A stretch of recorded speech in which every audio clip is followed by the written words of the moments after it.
with you. All right. Oh, hey everyone, how you doing, Denver? Here we go. Date night with Gabriel. All right, get the wine out and get the chocolate. Dang. Literally, it's 3:22. Can't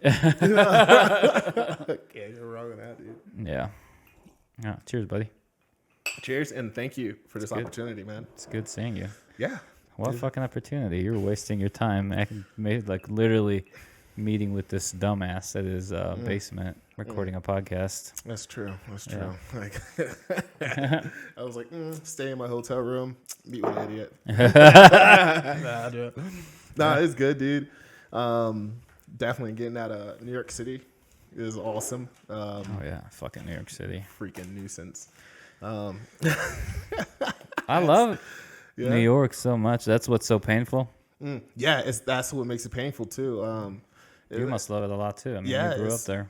It's besides like living out there and then graduating college from in Manhattan, in Midtown, and just all the partying I've done. All the adventures, all the stories. So yeah, I got a nice soft spot for NYC. Yeah. That's why it pains me to see it go through. Such weird. Yeah, its current state right now is very not good. Not good.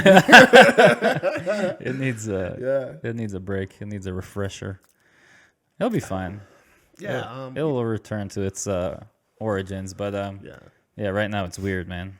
Yeah. It's, I don't think it's cool, and I think it's totally splitting the tribes. Yeah, that's not the way to go, dude. Yeah.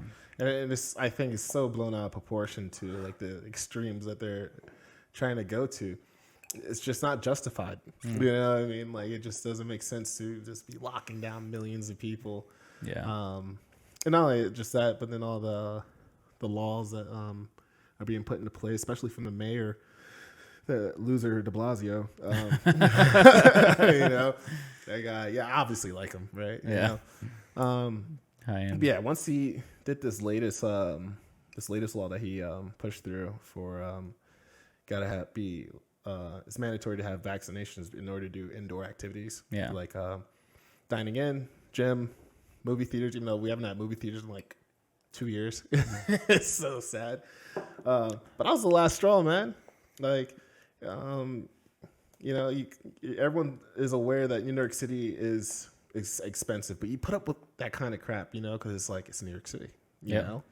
But like, you take all that away now, it's not worth even being there, Yeah, and that's why it has such a big exodus, like California does. Yeah, A lot of people starting from last year. A lot of my buddies that live on like the Upper East Side and everything that I talked to, they're like, okay, bye bye. I was like, oh, hang in there. Yeah. See where it goes. I don't know. The thing with it is though, it's the perfect storm, and the reason I say it is because people are like, yo, it's so frustrating that they're doing these, lockdowns and regulations, and to be completely honest, it's not crazy. It's just, if you look at it from one side, it makes a perfect sense. Mm-hmm. If you look at it from the other side, it makes a perfect sense. So both tribes feel that they're, as usual, absolutely right, and they are to a certain sense. Like to me, I'm, absolutely not objecting to vaccinations, but also I feel like I'm a healthy human being. I currently have more antibodies than I need, and I don't want the vaccine. I'm good with where I am. I'm healthy. I fought it off. Look at you. You sound like a logical human. I know. It's so crazy. But it's not, that's my point. That if you argue why you need vaccinations, I can argue for that. And I feel pretty confident I can argue well. Mm-hmm. There's good reason. Yeah. And then you argue why let people have their own decision making, and I can come up with a pretty good argument for that too. So that's why it's perfect. Yeah. Because it's not just politicians playing dirty, blah, blah, blah. They actually have the perfect playground to fully, be the puppeteers of society. Mm-hmm. Like, there's a lot of subjects that are hot like that, but COVID is perfect. It's like, here's half the society, here's another half, and I can have them do whatever they want and just lash at each other. Yeah, it's ridiculous. And feel like they're absolutely right, because they are. Mm-hmm. They're both right to a certain extent. Yeah. On what they're feeling and thinking, the freedom of their own bodies, all that stuff. And the other side is also right. You can't get immunity without herd immunity and blah, blah, blah. So that's what's perfect about it. When I see people lashing out at each other and just, banging heads and blah, blah, blah, I'm thinking, this is so great. Look, this is perfect. If I was a king back in the old days, that's what I want. Divide and conquer. Just let them go crazy at each other. And I hate it. You're making sense, though. Yeah, you're absolutely right. I hate that that's how it is, but it's just how it is. And I'm not a proponent of lockdowns. I'm not a proponent of vaccination cards. Like, we don't. No. Yeah. It's not my favorite thing. I don't support it. I'm open to learning more about how that might be a good idea. I just don't think it is. Yeah. And, we don't even know if keeping, like, boosting up vaccinations is going to be weakening our immune system or strengthening it. As far as the BBC just came out with this study, suggesting that getting these boosters over time is actually going to hurt us. I've heard that about that too. Yeah. Some of their professors that participated in that article were saying, we don't know, but we feel like and suggest that maybe it's worth considering that getting the vaccine and then catching COVID is actually more powerful antibodies-wise and immunity-wise than just taking the vaccine. Yeah. Or just any other alternative, because the boosting stuff right now the thing is, okay, let's just boost every fucking 6 months. Yeah, and that's ridiculous. I don't even like how it's called a vaccine. It's not a vaccine. Exactly. That's the first thing. That blows my mind away, because a vaccine is something you should take once and then that's it. You don't have to worry about it. But this whole reoccurrence of having to take it X amount of months, that's silly. And then going back to that study you said that came out, I heard about that too, because it's like, how do I word it? So you're injecting it and everything like that. You're growing immune to it, supposedly, right? But because of that, you could cause a further or even stronger mutation and everything to come from it and everything. Since everyone's already immune, so then like this giant mutation comes out of nowhere and starts slapping people around, So that's beyond my understanding. I totally articulated that like a caveman. No, I'm just saying that that we're just interpreting what experts are saying, and quite honestly, I'm a caveman. I have no idea. Oh yeah. As far as like, I can change a carburetor. I can tell you about like rocket engines. Like, I can't tell you about virus. Yeah, no, that's why it's so perfect. Like I said, you know how they say, don't let a good crisis go to waste in politics. This is why it's such a good crisis, because it's confusing. It's outside the boundaries of most people's understandings. Like, we don't learn biology and chemistry to the levels that can help us even start understanding how these things work. We just are taking professionals and experts for their word. Yeah. And then when that is combined with the lack of trust, it's causing a big issue, because literally half the world is having an issue with trusting their governments right now. It's feeling unsettling. Yeah. And to add on to that too, what also makes it even more harder for trusting and understanding is like you're getting multiple stories. You got the CDC saying this, and then you got, the president saying this. And, then you got all the different governors saying this, and the mayor saying this, and everything. You got some doctors saying this, and other doctors saying this, and naturally, no one's under the same page over something that's going on globally, and it's alarming on one end. Very alarming. Yeah. But at the same time, it seems like I said, the perfect opportunity for shifting powers and shifting wealth and just shaking the economy a little bit. And whether people mean well behind it or there's, nefarious actors using it to their advantage, it doesn't matter. Yeah. It's still a great opportunity to shake things around. And things are definitely being shaken. Yeah. I'm feeling shook for sure. So it's I don't like it. I wish that we didn't have to experience this, but it's also a really good opportunity to learn about ourselves, about society, about how we're dealing with this thing. I don't think I have the right answer. I don't think anything I say out of my mouth is reliable. Literally, the farthest thing from an expert in the field of anything, virology and all the fields that are related to studying this virus. Yeah. I just go by my current logic. My logic tells me that I'm a healthy human being. I'm reading numbers that seem to be consistent across the board, which is, I'm not going to say numbers. I'm just going to say a vast majority of people that are in good health are surviving this easily. And I feel like I did it myself too. And I don't think that I owe anybody some kind of a presentation of of a passport. Yeah, just to get somewhere. So, but at the same time, I understand why people on the other end are pushing for it, why they're convinced, why they want to be in that tribe. I do. I really do. I think that if I was a politician, let's just say, I'm not saying others are bad, nefarious actors, but if I was with bad intentions, I would eat this opportunity up. Such a great way to divide the people and tell them, hey, you're going to be the scientific community, and you believe in science. You guys are the psychos that, are, bad people that don't care about your neighbors. And, these guys are just trying I just don't want to invade my body. Yeah. And, we'll just have you go beam, bam, boom because it's good for business. Yeah, especially in the way you're talking about that. It just reminds me so much of the damn media. Yeah. I've cut out all of them, CNN,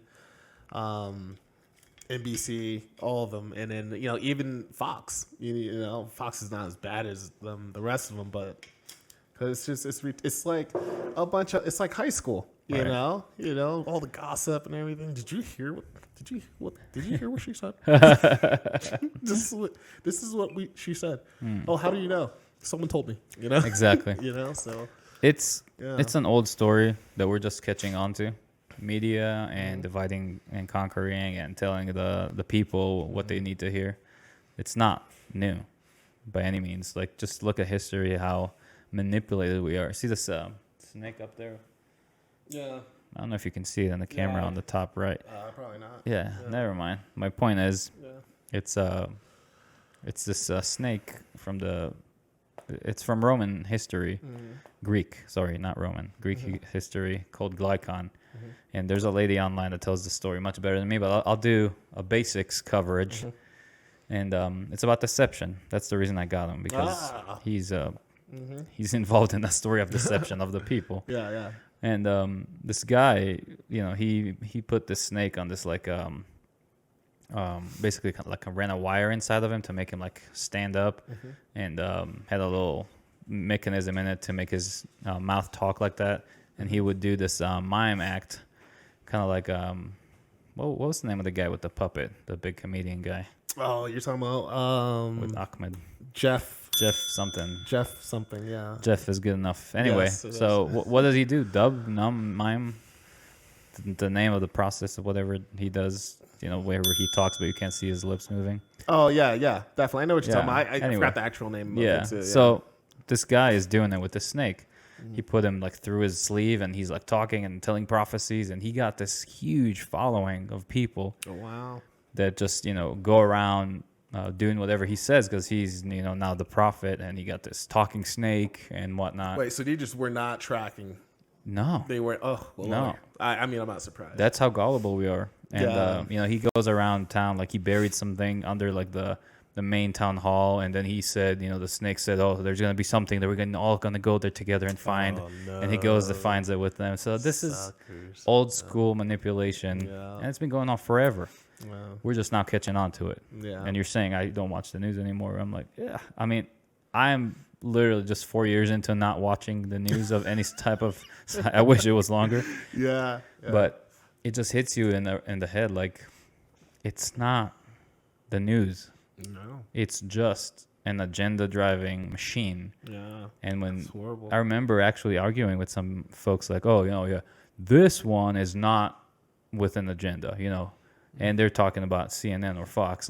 Again, no offense, man, but it is. It clearly is. So when you're convinced that one of these news channels the main major ones, you know, especially here in the States, are like just telling you the facts, you're fucking delusional. Yeah, man. It's not. Yeah. It really is not. It's not designed that way. It's a global money-making machine, and it's using you. You can't learn anything from it either. Like this is just a bunch of sound bites. And like, oh, we're gonna have this expert come talk about it for 1.5 minutes. Yeah. You know, they talk for 20 seconds. Yeah. Like, okay, commercial time, you know? Yeah, okay. You're like, what did you learn? Right. Nothing, you know? Just a bunch of trash. Yeah, big headlines, not a lot of information, and it's Yeah. definitely driven in a way that's like, okay, it's catering a certain audience. And that audience is driven into not liking another audience. Right. And thinking that they're dummies, you know, and it's just not true. Yeah. So I think it's It might be a little true. But no, I'm joking. what, that the other audience is dummies. Yeah. No. Yeah. Everyone's dummies. But I was a part of that tribe where I thought one side was wrong and the other side was right, and then I realized no, we're both wrong, we're both right. The point is, we're human being, we're gonna be indifferent, but the only way forward is to have a conversation. And when you have such huge forces pushing people away from having a conversation, but instead just having fights, then are they doing good? No, they're not. They're not adding value to our lives. They're not adding value to the community, to the forward momentum of a country that's supposedly trying to be free and promote freedom. All it does is it drives a trench in between the people. So I don't appreciate it. I don't want to participate in it. Yeah, and it's really appalling, really a lot, especially since in our day and age, it being 2021, with all the bless you. Woo! Thank you. Whoa. It being 2021, with all the equipment we have Wi-Fi, we have cell phones and everything, iPhone right here and everything. We have a means of connecting to it. Right now, I call someone in Australia. I'm like, hey, I see your face. So the whole point of like the whole fact how there's no conversation happening. No conversation happening. With all these resources we have to have conversations, it drives me nuts. Yeah. Because imagine back in the Greek times, for example, you got that side's pissed off about that side. They think this is right, this is wrong, but they didn't have the means like we do to come together and have that conversation, which would lead them to having more, physical conflicts. There's no excuse now. Yeah. No excuse. They did better than us, I think, Yeah. It's But, really embarrassing. It's like, yeah. can't even talk about our differences. I mean, you don't even have to be in the same room. You still can talk about your differences, Yeah.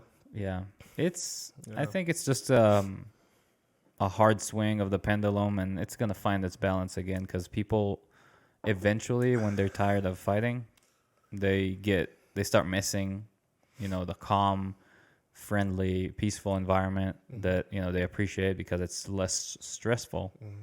But if you notice within our history, there's some kind of a pendulum swinging around, and it's okay. This sucks. We got to fight for something. We got to fight for change. We got to do something, and then this intensifies until something gives. Some civil war, some huge civil discussion, some breakdown, some meltdown of a. It could be extreme. It could be not that extreme, but eventually something has to give. Yeah. So that's one swing of the pendulum. The other side of it is, okay, we've had the meltdown. We've rebuilt. We have a foundation. We made a country that we love. We are free. We are doing what we want to do. We have opportunity. And you do that for long enough, people get bored. And they start finding reasons. That's a stellar point. The one I was going to get to. It actually reminds me of the quote. How's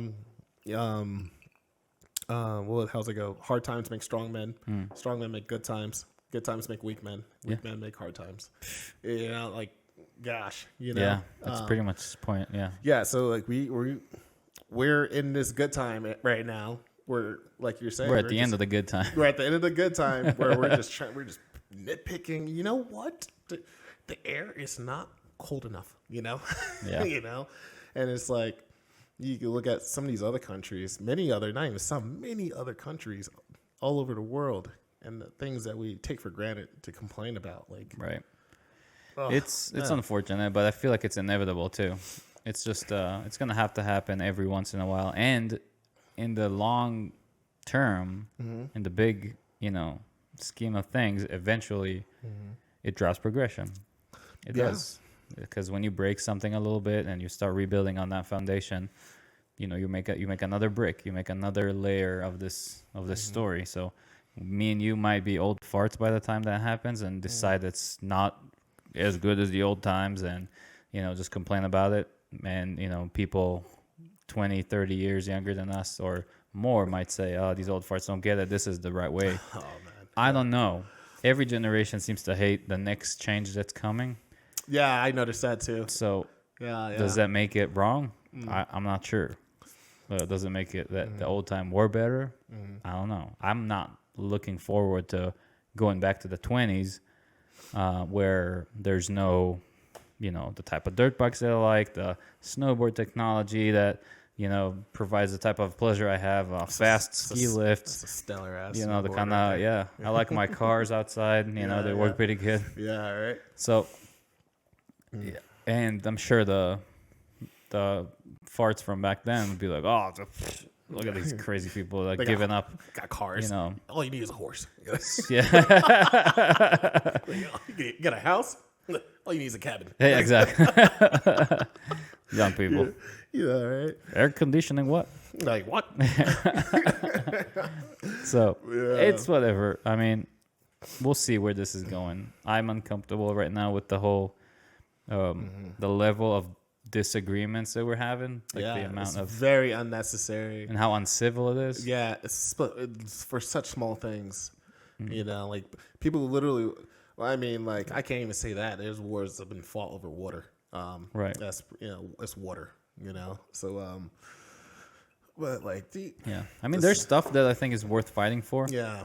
Like if it's human rights and promoting women doing everything they want to do and being equal as far as the genders go, and tons of movements that are worth fighting for. But some of the stuff we're fighting for is just a fight for. And also the stuff that's worth fighting for, I feel like a lot of times we don't fight for them in the most effective way, but sometimes it's just because, I feel like fighting right now. So here's a few subjects I feel like I can fight with you about. Yeah. I think it's the first time a lot of people told me, older folks, that they lost friends, lost family members in relationships and connections over politics. No. That used to be a thing where I can disagree with you. I can be left, you can be right. I can be right, you can be left. I can believe in these rights, you can believe in those rights, and we can have a conversation about it over dinner and it on the way out, and just say, whatever, I'll see you next Friday. Yeah. Now it's like, okay, you don't believe in this? Don't come to my house. Goodbye. Yeah. Like, no more. See you. Yeah. I don't want to see you, Mom. I don't want to see you. This. I don't want to see you, friend. It's so sad. It's so really sad. I mean, giving up these relationships over stuff we're supposed to be able to disagree on. Because it essentially growth. Let's just assume I'm super dumb and I want to grow. And I don't know much about a subject that's currently hot on the table. I want to be able to have a conversation with a friend of mine that says, yo, I disagree with you and here's why, and have the opportunity to learn off of that and grow and say, oh, you know what? My friend has a point. I'm not smart on that area. I'm not educated on this subject. I should look into it. Actually, he presents it in a different light, Wow. Right? I mean, that's how I see things. But I'm also noticing just the lens, the different lenses that people look at life through very vastly. Right. Just the way you just articulated that was very logical. It makes total sense. Yeah. You would think every person, most of them along the lines fall in that, category of thinking. No, no, not at all. So, we're pretty tribal in our nature. That's the problem, that we're tribal. I don't know what to say. We've always been tribal though, right. But there's something else different here. Something different. And I'll tell you what's different. Yeah. Did you watch The Social Dilemma? Oh gosh. I was just about to touch on that. Yeah. We're Yeah, We're literally being driven to this. literally insane. I think this is driving us insane. If the media wasn't doing enough, then Yeah, social media is doing the 100%. pushing. I mentioned the media earlier, just mainstream media and everything. But yes, social media. Oh my gosh! Like there's a couple of guys. Like there's Social Dilemma. That's a really nice film to have a great understanding on what's going on. And you got people like Tim Pool. He articulates it very, very well. He was explaining like, some of these young people who are growing up, who are even in the young age, this is all they know. It's not like us. We're born in the 90s, 80s, and so on and so on. We got a little bit of the old and the new and everything. A lot of these new ones coming up, these new people, these young people, this is all they know. Facebook, social media, and everything, and what they see on it. It's very scary. Yeah, and he was explaining how like there's certain types of videos, like negative ones, that just are just there to get views, and the algorithms really promote it, everything, just because of how much attention it causes, and I don't think that's good for the health. When you're constantly seeing negative, because that's the most that's the best way to get attention, and it's warping people's minds. Yeah. And well, let me flip the script on you because you're talking about these young people. That's all they know. Yeah. I'm seeing how the old generation, our parents, are affected from this in a negative way. Okay. Let me give you an example. Hell yeah. Literally a picture of, let's say, like a LCD screen, like a 50-inch screen mounted on a wall. Somebody took with their phone, and it shows the news, and the headline is something extremely wacky, like something that will drive you crazy. And I take one look at it, and I think, okay, this is fake. For that generation, it's harder to tell what is truth and what is false because they grew up that when something is on TV, there's no alien technology yet developed to fake it right in front of your eyes. Yeah, right. You know what I mean? Yeah. Adobe wasn't dealing with that kind of stuff Adobe is yet. alien technology. The trolling, the trolls of the internet wasn't a thing yet. So they grew up and were entering their adulthood without that kind of stuff. Yeah. So it's not in their system to instinctively say, hey, what kind of trolling operation is this? Yeah. And to your point, the people spreading that around, there's no agenda sometimes. Sometimes it's an actual like operation where somebody or even a state is pushing some kind of an agenda on a group, so they find vulnerable people and just push it on them. Yeah, all kinds of WhatsApp messages and putting it through their Facebook feeds and whatnot. I believe that. Yeah, but sometimes it's just a kid trolling. Yeah, I believe it could be trolling. It could be interferences from outside. Right. It could be interferences from within. Algorithms are a big part of that too. Because no one pays for Facebook. No. I'm not a fan of social media, so I only have Facebook. I don't have like Twitter or Instagram or any of that stuff like that. I know. I know, right? Like, what? You don't have that? You don't have a Snapchat? Yeah, but do you pay for any of that? No, you don't. So what pays for it? Well, they say that traffic.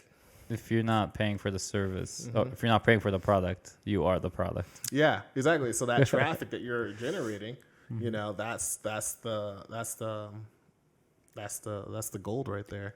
Right. And in order to do that, you're gonna have to be shown what interests you and what keeps you around a lot. And like they show on the Social Dilemma, like it's very clear. So, okay, Gabriel, here's your profile. You're here. Yeah. If we show you this, you seem to stick around for 5-7 seconds. Okay.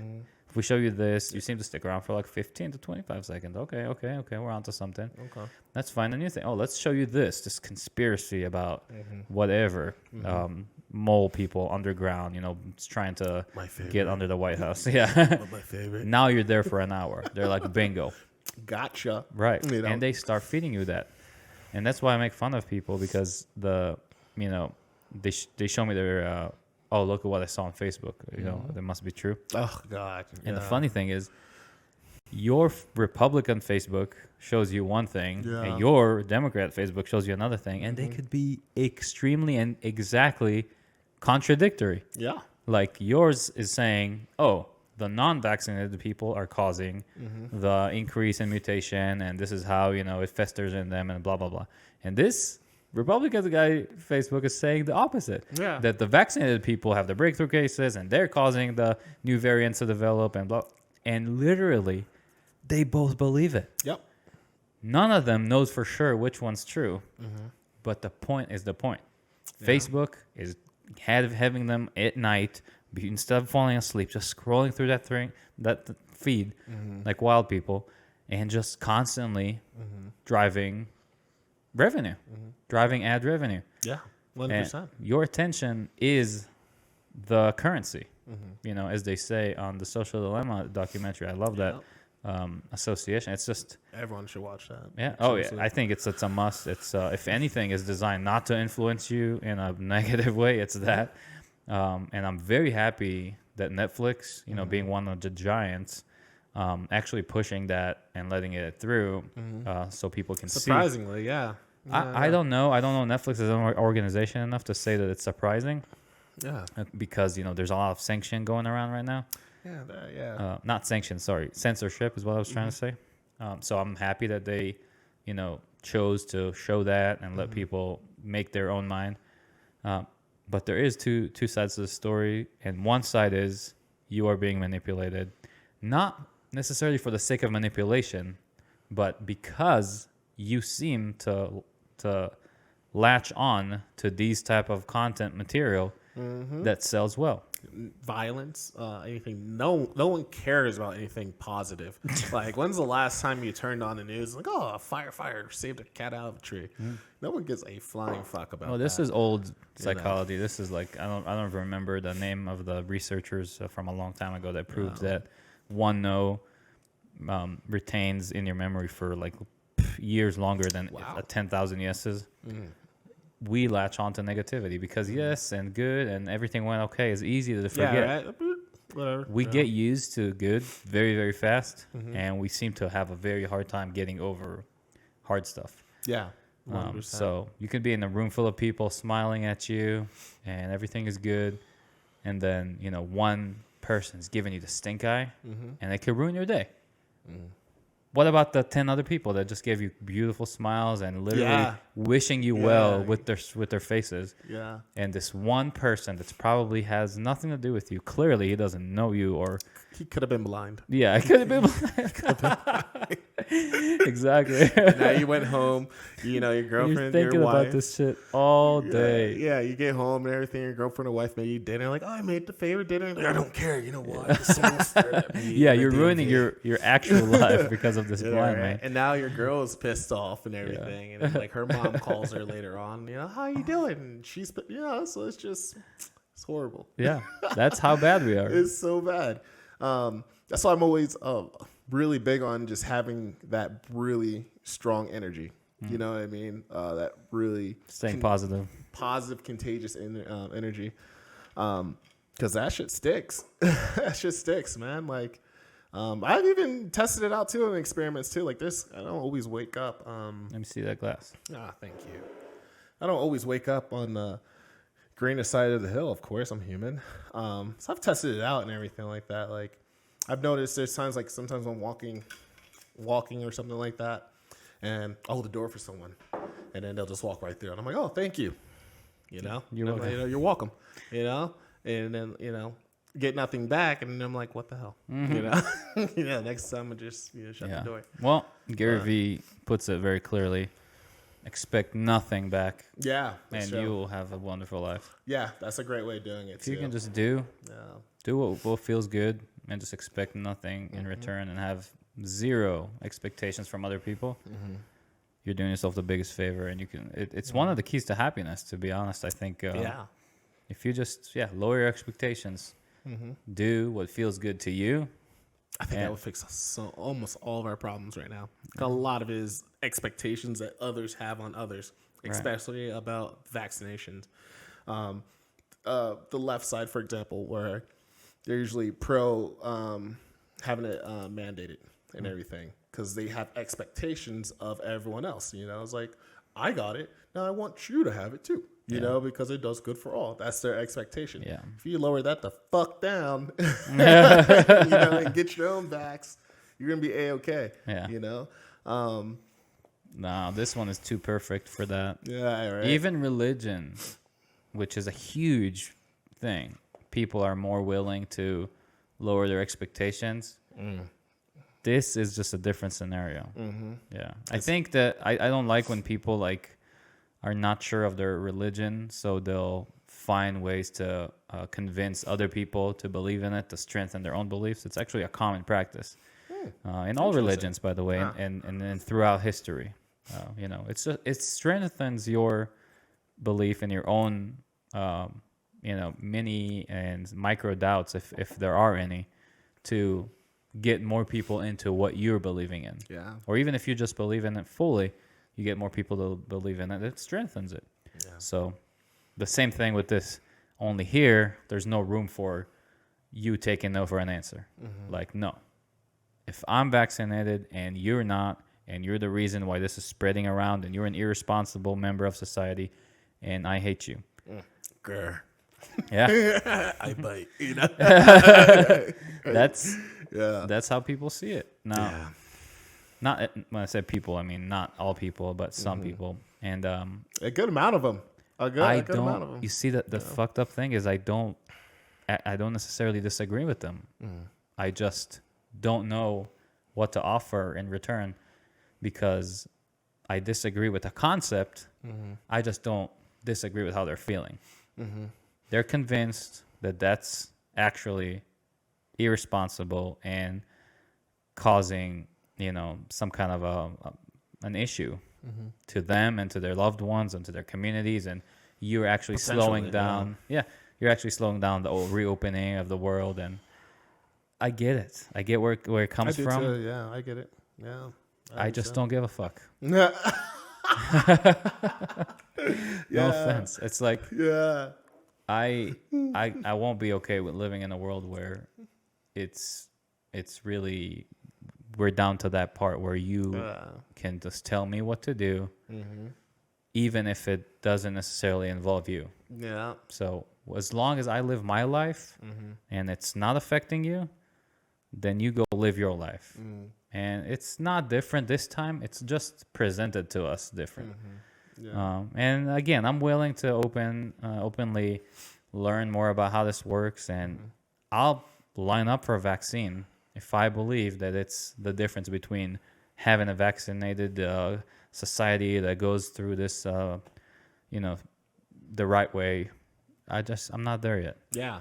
Same. I'm same here. Especially, you know, living in New York City. Like, I'm one of the few outliers. Right. Very, very few. Like, I remember my roommates and everything. They came back home like, hey, look at my vaccination card and everything. I'm like, what the fuck, dude? Like, like oh, I don't give a fuck. Like, you know, but like, that's just what they think and that's what they believe. But I've never once said, you know, no one should get the vaccination. Like, go for it. Especially those who are over mass, you know, obese. Yeah. Underlying conditions. Yeah, you know, the elderly, you line up, get it. You know what I mean? But for gentlemen like us, you know what I mean? Fine, strong, fast, healthy. Right. Don't fucking need it, dude. Like, all the traveling I do, never got it once. And I do a lot. You might have gotten it, just been asymptomatic. No. I got tested for it. Never got it. Never got it. Yeah. Like, recently got tested for it. Like, and I didn't get tested all last year during 2020, and I had to have a tooth remove. So before I could have the tooth removed, I had to be tested for it.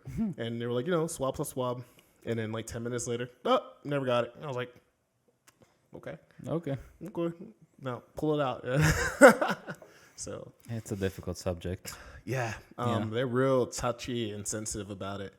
You know, a lot of people who really rag on the politicians, like, why are they pushing for this? Yeah, a lot of them have like, a lot of them are bad actors, without a doubt. But a lot of them really believe this shit. And more importantly, the people who voted for them truly believe that shit. You know, you look at people like AOC, all the batshit crazy shit she says. You know, the reason why she's there is because batshit crazy people voted her in. You know, so. She also believes in a lot of things she says, and Yeah. You know, I'm not involved enough in politics anymore to say that I know what she is saying or not saying is true or wrong. I say this with pride. I mean, I want to be. Really, how we got here is not being involved enough in our own local governments. So I should eventually turn back and be more involved. But I got to the point where I don't know. I don't know what these people are saying. I don't know what current. I don't know names of current senators of either party. It's just all I'm trying to do is regroup and find a place where I can have a conversation with anybody about anything. Yeah. Anybody. Yeah, and that's how it should be. Like I don't care what your ideas are, and it shouldn't matter. It doesn't bother me at all. As long as you're not trying to hurt other people with your ideas and with your actions, and you're actually with kind walking around trying to make things better, I'm with you. I want to have a conversation with you. I want to talk about how I can improve my actions and learn from you, and maybe vice versa. Who knows? But it's just right now it feels it's hard to get to that table because a lot of people are being driven mad by their local leaders and local, federally, and on the mainstream, especially the mainstream media, like true mainstream, like CNN and Fox and everything like that. They broadcast to the whole country. They're broadcasting shit that's happening across the goddamn country in a town that I've never heard of, and then you got millions of people freaking out over it. Yep. And that I find that very weird too. Something that could happen in let's name someplace, somewhere in Texas. Yeah. Then you got people in New York City upset. Like, what? Why? Why are you upset? Like, and why is that even being pushed on this platform? If I believe if it's something local, stay local. If it happens in that state, keep it in that state. But it's just. Like I said, it goes back to what we were saying too. Like they push the most what's the most attractive thing, even if it's the most stupidest thing in the world, like nobody wants to watch or read news that is not intense and full and that makes sense too. Yeah, and it's by the way, it's not necessarily the media's fault. Oh, that's totally our fault. We as a community, we're shitty. We're shitbags. We are the consumers of this and. The excitement that we're asking from the media it doesn't start and end with the media. We ask it everywhere. We ask it from our phones to be faster and better and take better pictures. We have our cars to do the same thing. Elon Musk's trying to go even faster, 0 to 60. Like, we're going to talk about it. We want that everywhere. So the expectation to, have a better media is not something that people should just be pointing a finger at and say, hey, this is, the evil force that's driving us apart.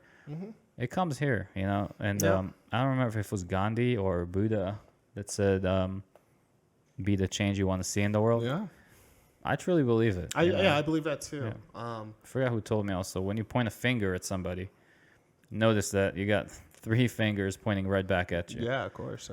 Just take some responsibility. Like, literally, there's better that we can do. And to start that, have a I'm not anything special. I just want to have a conversation with anybody and everybody. And if I can be better by having those conversations and we can rebuild, you know what the slogan needs to be? Make civil discourse cool again. No association with a party. Just make civil discourse cool again. Or appropriate or welcomed. Like, let's just talk. The system that the forefathers made and everything, it's almost perfection and everything with all the damn checks and balances, how each state has their own individual powers, and not only just each state, but then each town and city, it's made to where nothing can control everything, it's almost perfect. Yeah. But we put the wrong people in office. We got a bunch of idiots who could vote, and they vote in other idiots. And then you got bad actors who could talk the way up into it, So this is. There's nobody to blame but us. It starts with us, is what I'm saying. Yeah. If you want change, you should be more involved and see what's going on. And if you're unhappy, look into the options you have, go vote. Yeah.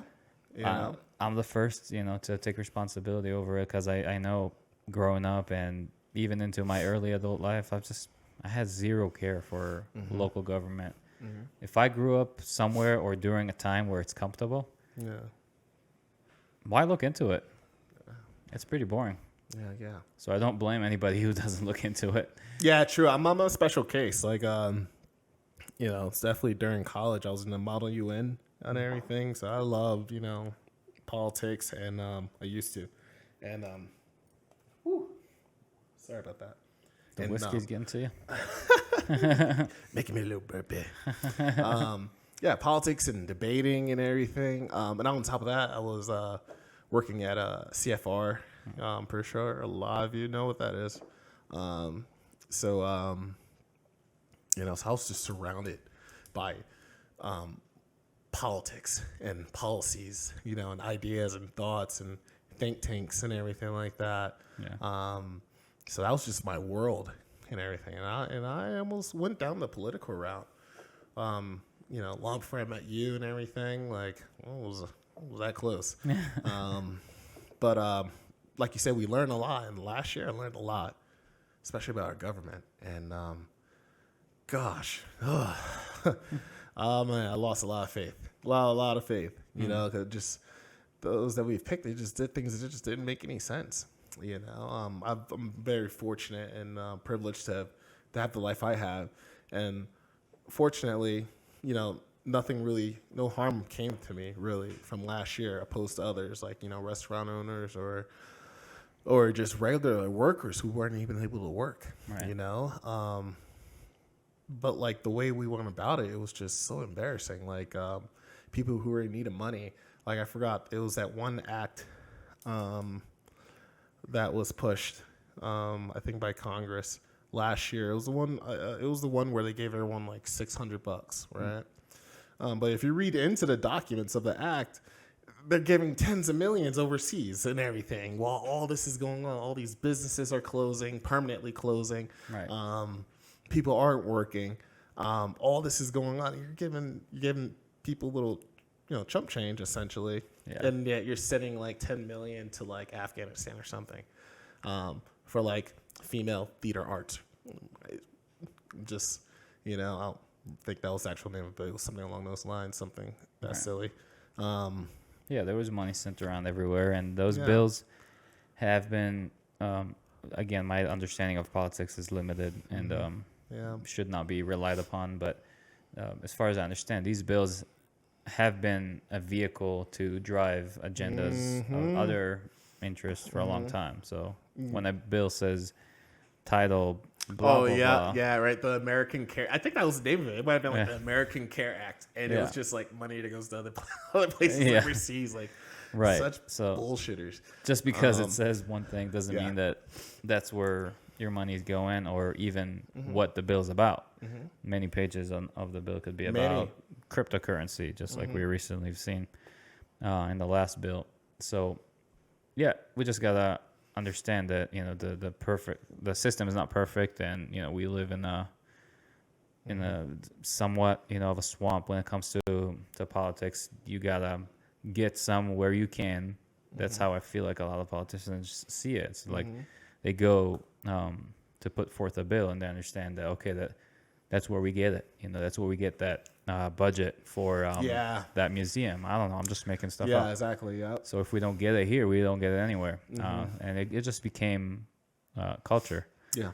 So that part is not perfect. Maybe we can, do better on that. And you'd think it'll be easier to make decisions between, Republicans and Democrats and votes and House and Senate. I guess it's not that easy. Apparently, right? Yeah. So who are we to say anything about it, sitting here and not, basically sacrificing our entire life towards, public service? Yeah. I'm not judging. I mean, them. It can't be that bad. The amount of money they make is staggering. Is it? I don't know. Oh yeah, these guys. I think Congress members make like just under $200K a year. Many That's governors make like the governors, mayors, and everything like that. These guys make over six figures for the most part. I haven't heard of any that make less than that. Yeah. Let's talk about something else than politics. I don't want I to was get just canceled. I was about to say we'll transition to something else.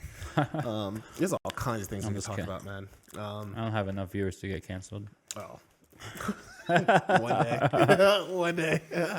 No, you see, Yeah. I really don't think that I hold any opinions that are worth really fighting over. Yeah. And I think I come from a place where, you know, I've been humbled already by life to the point where I feel like I can be honest and not, you know how people get up in arms over their opinions? Yeah, right. I don't think I have anything right now that I uphold any belief right now that I have to fight over. Or that I'm not willing to give up if I'm presented with an argument that seems logical to me. I feel like the best way to grow is if you're just willing to, let's say somebody wants to talk to me about Israel, right? Oh, I grew up in Israel, have emotion ties to it, blah, blah, blah. I'm still open to discussing, you know, the conflict. If somebody wants to call it an apartheid, we can talk about how they feel, about why they feel that way, and, you know, I can present my counter arguments, and we can also agree to disagree on some things. Yeah. But I don't think we should get constantly canceling each other because one person thinks this one thing versus the other, because what we're going to end up with is either, at best case, two tribes that basically are, you know, echo chambers where everybody in that tribe is only allowed to think those things, no critical thinking, because otherwise you get canceled and thrown into the other tribe. Or, you know, at worst case, you fight over it, whether it's through, you know, verbal exchanges or worse, you know, physical. Yeah. But it doesn't drive progress. It drives fear and hate and resentment. Yeah. So I prefer to be open and say, you know what, maybe there's a chance this one person in front of me is knowing more than me about something, or his way of thinking about a subject is more advanced than mine, and I'm willing, or even just different. Yeah. And I'm willing to just soak it in and say, hey, let's open up, shut up for a second, let's listen to this person, Yeah. see what he got to say. Yeah. Maybe I just wasted my time a little bit. I don't really see it as a waste You of wouldn't time. know until after. Yeah. Right. Maybe it's the ramblings of a madman, like some people say. Or maybe it's going to be a wild one where I'm going to be like, okay, what I just thought of for so long and, you know, had such strong beliefs in is wrong. And I just grew by learning a new way, a new way of thinking about that subject that I believed in so strongly. That's how I think it should be. It's not easy. You have to come from a humble place and be willing to change your mind without feeling like that's some kind of a failure. It's hard. It is. It takes a lot, apparently, is nothing I've learned to. So Why are you looking at my snack? You want a snack? dude, you eat too much.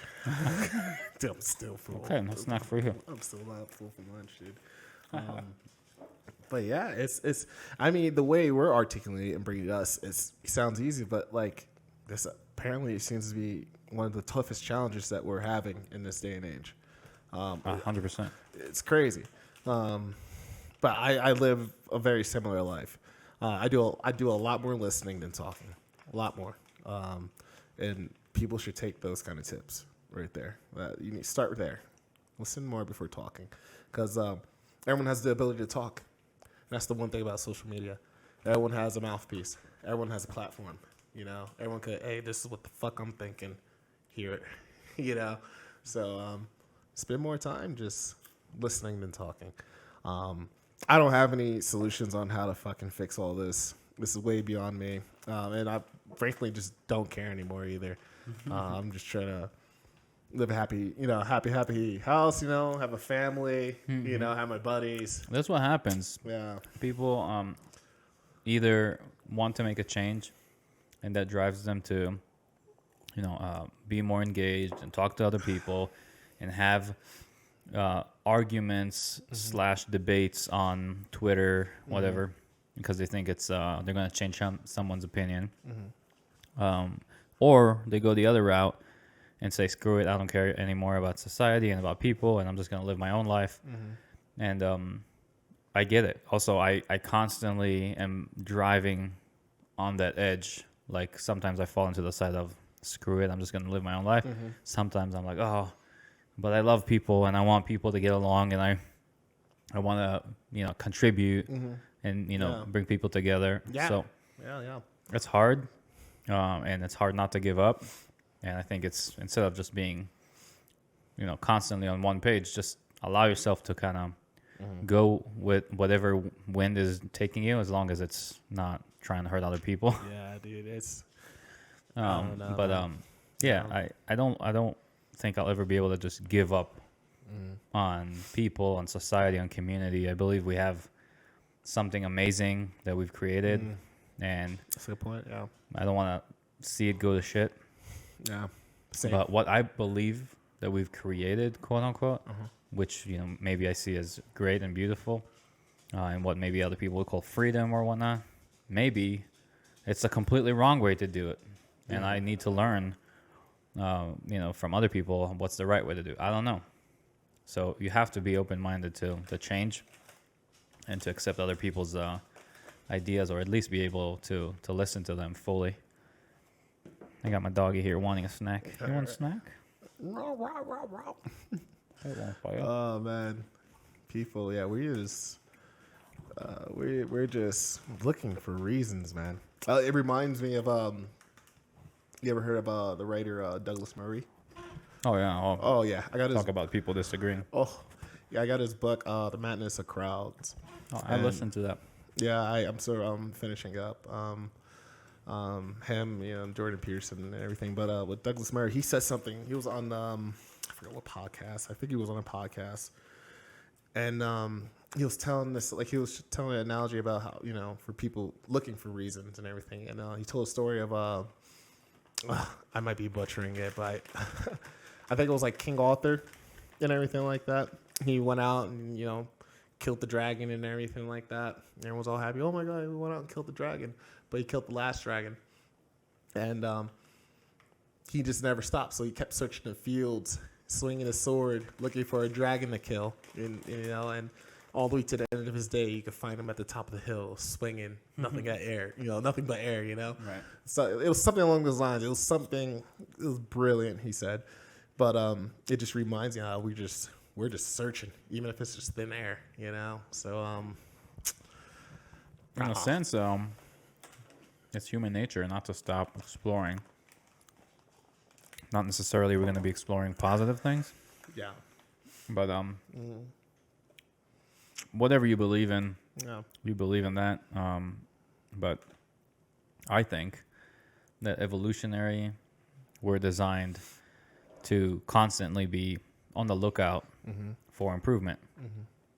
Whatever our genetic code thinks of, or Mother Nature, or evolutionary wise thinks of improvement is beyond my understanding. But we're constantly doing this friction fight to cause another improvement of our species, getting stronger, getting more adapted to our conditions. That makes sense, yeah. To acclimatize, or I should say acclimate to our changing world.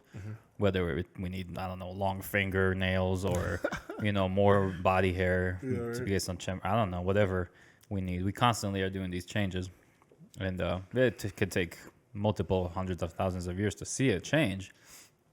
But at the end of the day, we ain't there yet, buddy. Yeah, that's how a lot of people think. Yeah, right. That's great. At the end of the day, we're gonna be looking for these improvements and friction points to get better, and we don't do it just physically. We also do it intellectually and mentally.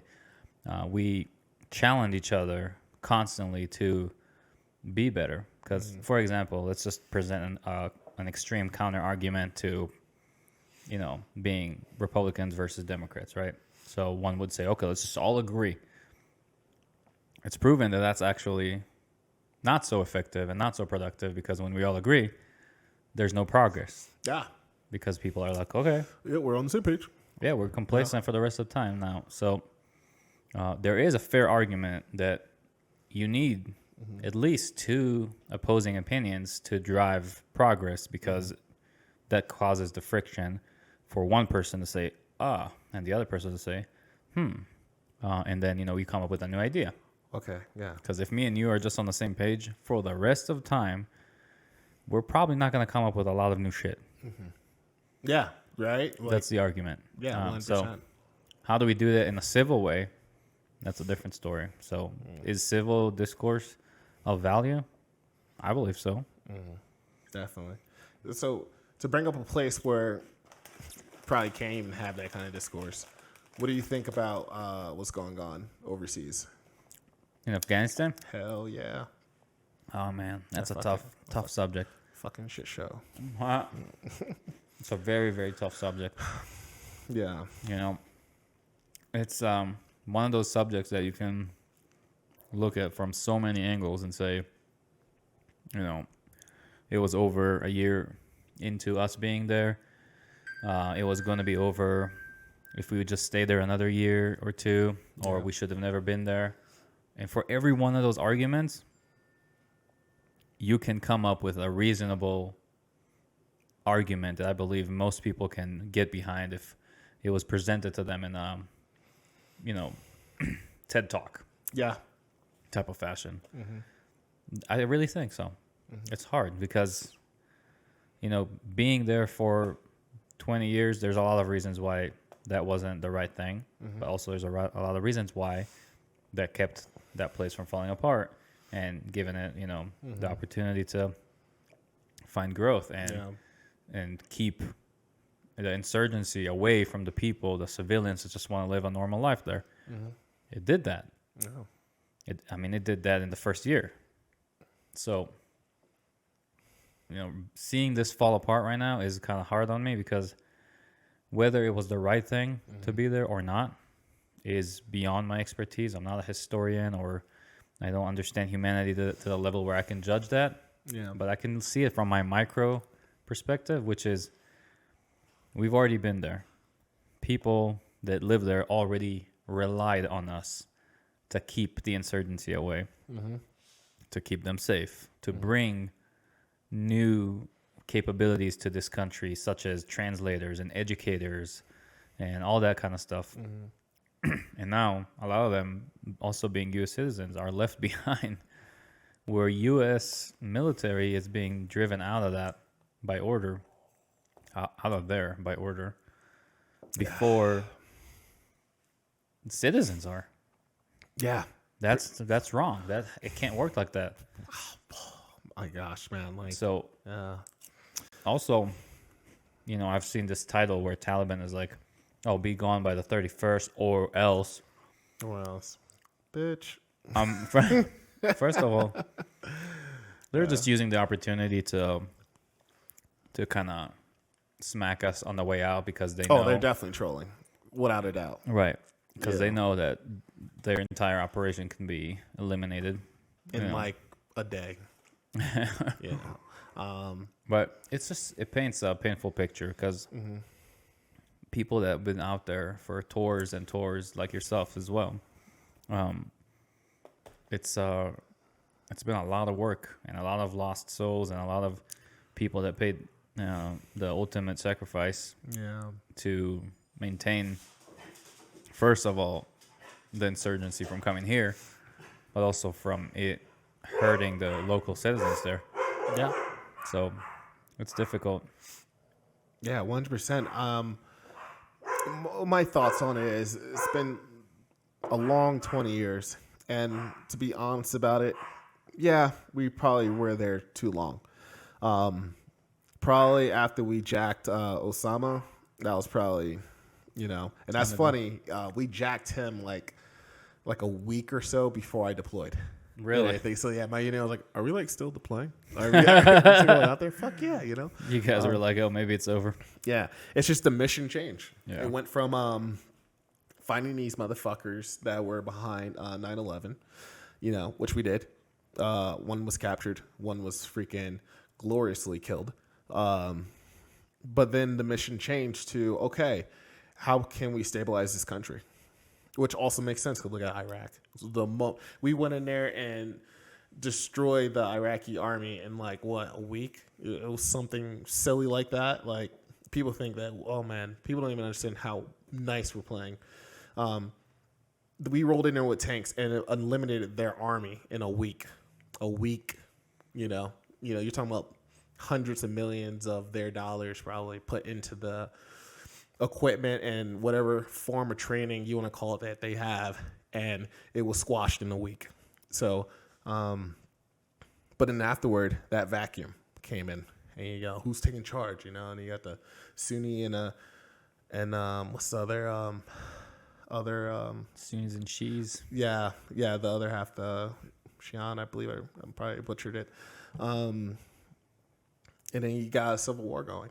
So the mission changed. So in Afghanistan, we were trying to promote democracy.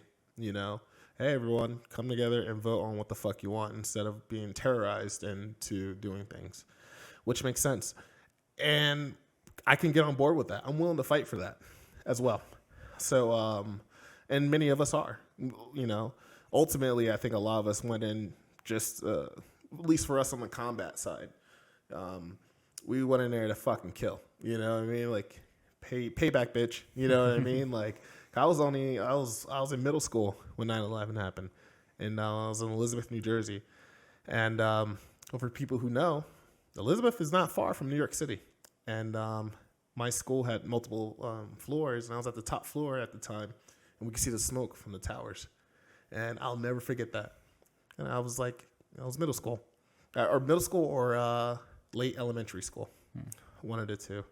And that stuck with me all the way to becoming a grown man, giant grown man, and everything, and signing up to wanting to fight, But ultimately, the mission changed, and it took us a long time to try to promote the democracy, to help build up their military, which we did. Oh my God, the countless amount of training I've seen them, like watching SF train the commandos, or just the regular ANCOP or Afghani police and everything like that. Right.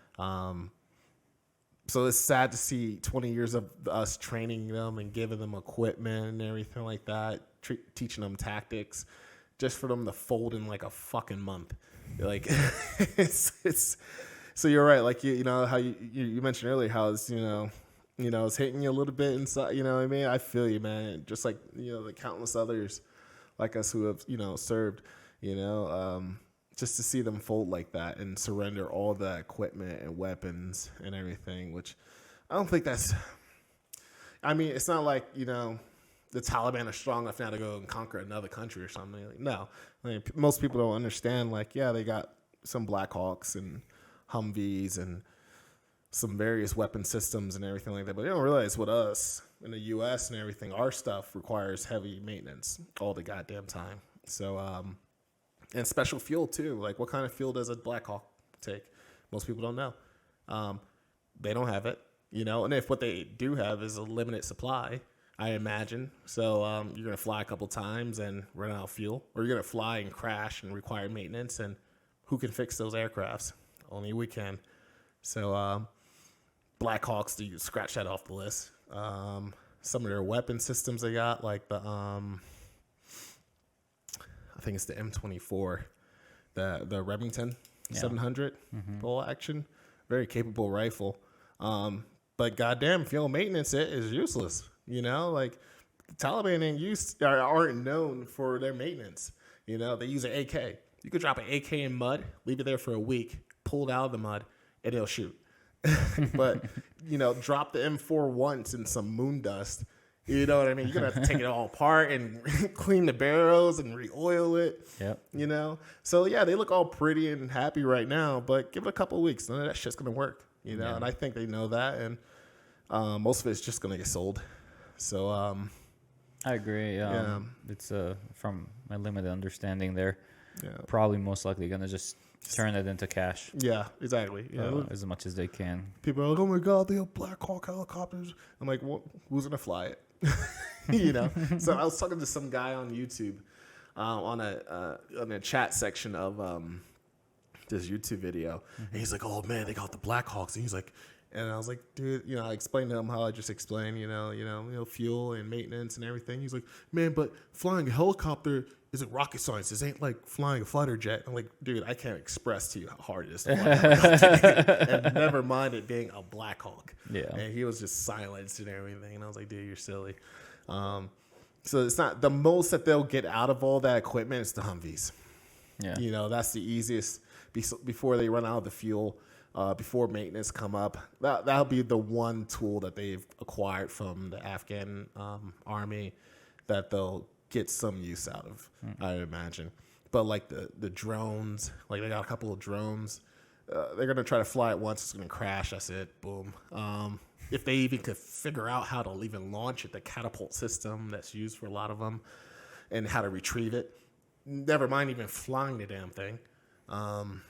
So you just gotta think deeper. But I know most people don't have that intel. They don't know that about those weapons and those systems and everything. So not too much to worry about. But it's still embarrassing as all shit, though, to see, decades worth of put into training for this country, and they fold like a lawn chair. Like he straight up fold like a lawn chair. Why do you think that is? Like, what was their reason for that? Gosh, I'm gonna sound harsh, but they're some of the most incompetent people I've ever seen in my life. I mean, you've seen videos of it. A lot of them came and do jumping jacks. They came and formed their own body to do a jumping jack. Never mind practicing, squad tactics, ambush tactics, and everything like that. So that's a big thing. And then too, the drugs too. A lot of them are, smoking hashish, constantly high all the damn time.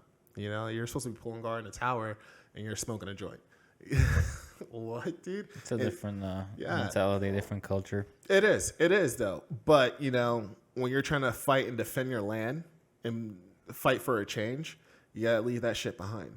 And we told them it wasn't effective to be that way. Even troops like myself tell them that's not effective. I'll go up in a guard tower and I'll be next to some A&A, and they'd be like, hashish. I'm like, what? Are you fucking kidding me, dude? No, you're at guard duty, bro. Like, they love attacking us, man. Like, no, I got to be ready. I got to be ready. Yeah. And he's like, okay, so there's that. That's a big proponent of it. I mean, like, you got regular Army combat units like myself, the infantry. Our guys training. I've watched special forces training, and that's what they do. That's a big part of SF, is to be able to go to these nations and train them. That's a big part of what they do. So watching them do their thing, training, we're doing our thing, we're training them. Multiply that by decades, and then they fold like a lawn chair in like a month. Yeah, it's devastating to see. So, and then now the Taliban's trolling and everything. Those little fucking bitches. I mean, their fighting tactics are horrible, man. And what made it, we really could have eradicated them. But you got rules of engagement, for example. I mean, if we were to explain to the civilian population what our rules of engagement were, I think they would have a heart attack. Like for example, if you have an enemy combatant that you're engaging, right? He's shooting at you. He has an AK. He's shooting at you. You see him shooting at you. Surveillance up above sees him shooting at you, right? And everyone's on board. Like, okay, that guy's shooting at us, all right? If he drops his weapon and walks away, you cannot engage him. What the fuck? Just for him to pick up the weapon tomorrow and start all over again. Right. You see people building. It's like, oh, well, if he doesn't have the shovel in his hand, literally, if he doesn't have a shovel in his hand digging, you can't engage him. And this guy loves digging, and on top of that, we these rules of engagement, we just throw them online and everything. The whole world's aware of how we got to fight, so they know it too. Right. So it's like, oh, that mosque, they can't destroy it. They can't do nothing to it. Hide our cache in there. Or get into a firefight with them. Drop your weapon. Go in the mosque. They can't do nothing. We can't drop a bomb on it. Silly shit like that. How they know the rules of the game. And combining that with hiding in fucking holes and hiding with the civilian population in Afghanistan. Fighting this war, all these years, has been very difficult. Not because our enemy combatants are so highly advanced and trained that it's difficult, unlike, for example, as if we're fighting another superpower, it's because our politicians just made it really tough for us. You're fighting with one hand tied behind your back, and you're blindfolded, essentially. So, so to see them parading that around now with our equipment, It's a slap in the face. uniform, your vehicles, and like you were saying before, if you don't leave by the 31st, beware. Like, bro, shut up. We'll turn that whole bitch into a glass. So it's a lot of things. It's really frustrating to see this, and it's been, like you said, it's been pretty emotional. Especially all the guys that made the ultimate sacrifice. Guys in my unit, guys in other units, other allies, and everything like that. The Israelis, the Canadians, the Brits. Yep. We all the sacrifices. Just to see these motherfuckers acting like this now. It's just a slap in the face. I can imagine that a lot of people are having a hard time, especially veterans that came back from there. Also, based on the relationships they built over time there and created, and just emotional ties to even A&A or other contractors that have been working there and are now stuck there. Yeah. And they're calling them through Facebook Messenger or whatnot saying, hey, I'm about to get slaughtered. I need your help to get me out of there. And they're helpless. I can't express. They're fucked. Like, they might be fucked, but it's a really shitty situation. Like, I mean, we're not even social mainstream media. You're not even touching the surface on how brutal, the Taliban could be in that country. And we knew this. Like, I deployed 10 years ago to Kandahar, and we knew that then. We knew then, fighting and seeing how the Afghan army behaved, the tactics they were, the Taliban were using, and then we got our rules of engagement. And we're like, what the fuck, And we knew then that, the way they're fighting, hiding from us, they're just waiting it out. Yeah, the day's gonna come when we're gonna have to pull out, and that's when they're gonna make their shine. But they're taking note of all the people that helped us out, all the elders that sat down and talked to us, all the interpreters, that and everything like that, their family members. right. Oh, they're taking note. They took note of it all these years. So right now they're going around, time to pay up. And we knew that then, and it hurts my heart because I know firsthand, like yourself, how brutal it is. I mean, the things we were just talking about earlier, about the things that we take for granted, and the little things we complain about and bitch about and everything. I mean, there's some shit you can really bitch about, and what's going on in Afghan right now, that's a prime example. Right. Because you've seen, you've firsthand got a taste of their brutality and just the type of madness that kind of organization can lay down. 100%. So You must have some kind of a record for stepping on IEDs. oh gosh, that's another thing too. Yeah, because they don't fight us. There's big IEDs. Like, I've been hit by 4 of them and everything. 2 while in a striker, and 2 on foot on patrols and everything. Those things. Some of them didn't do anything. We're lucky. Like, one of them, for example, a small one went off on our striker. Luckily nothing happened. But the other 3 were pretty big, and then 2 out of those 3 caused KIAs, unfortunately. And Wow. that's all they do. They don't fight us. Like, they'll shoot at us to lure us in and everything like that, but they're hoping for us to step on it, And all they do is watch. And it is incredibly difficult because, like, they're enemy combatants, but they're not. They don't have uniform. You can't tell. What I mean? You could see a U.S. soldier from like 20 miles away. Right. You know what I mean? You could, or not even just a U.S. But a Taliban. How do you see one? How do you distinguish what they look like? You have no clue. So you got that aspect going on. Which makes it really rough with the civilian population because after a number of firefights, every person, I just considered everyone an enemy. because you just didn't know, and it's sad, but that's just how it goes sometimes. But yeah, a lot of IEDs, unfortunately. Yeah. You told me years after I've already known you that there's a period of time you were just afraid to step on dirt. Yeah. After the last two, which happened on the same op and everything, I never believed in like anxiety. Growing up, other people like, oh, I got anxiety for this, and I'm like, what the fuck are you talking about? Like, what the fuck is anxiety? But I learned that day.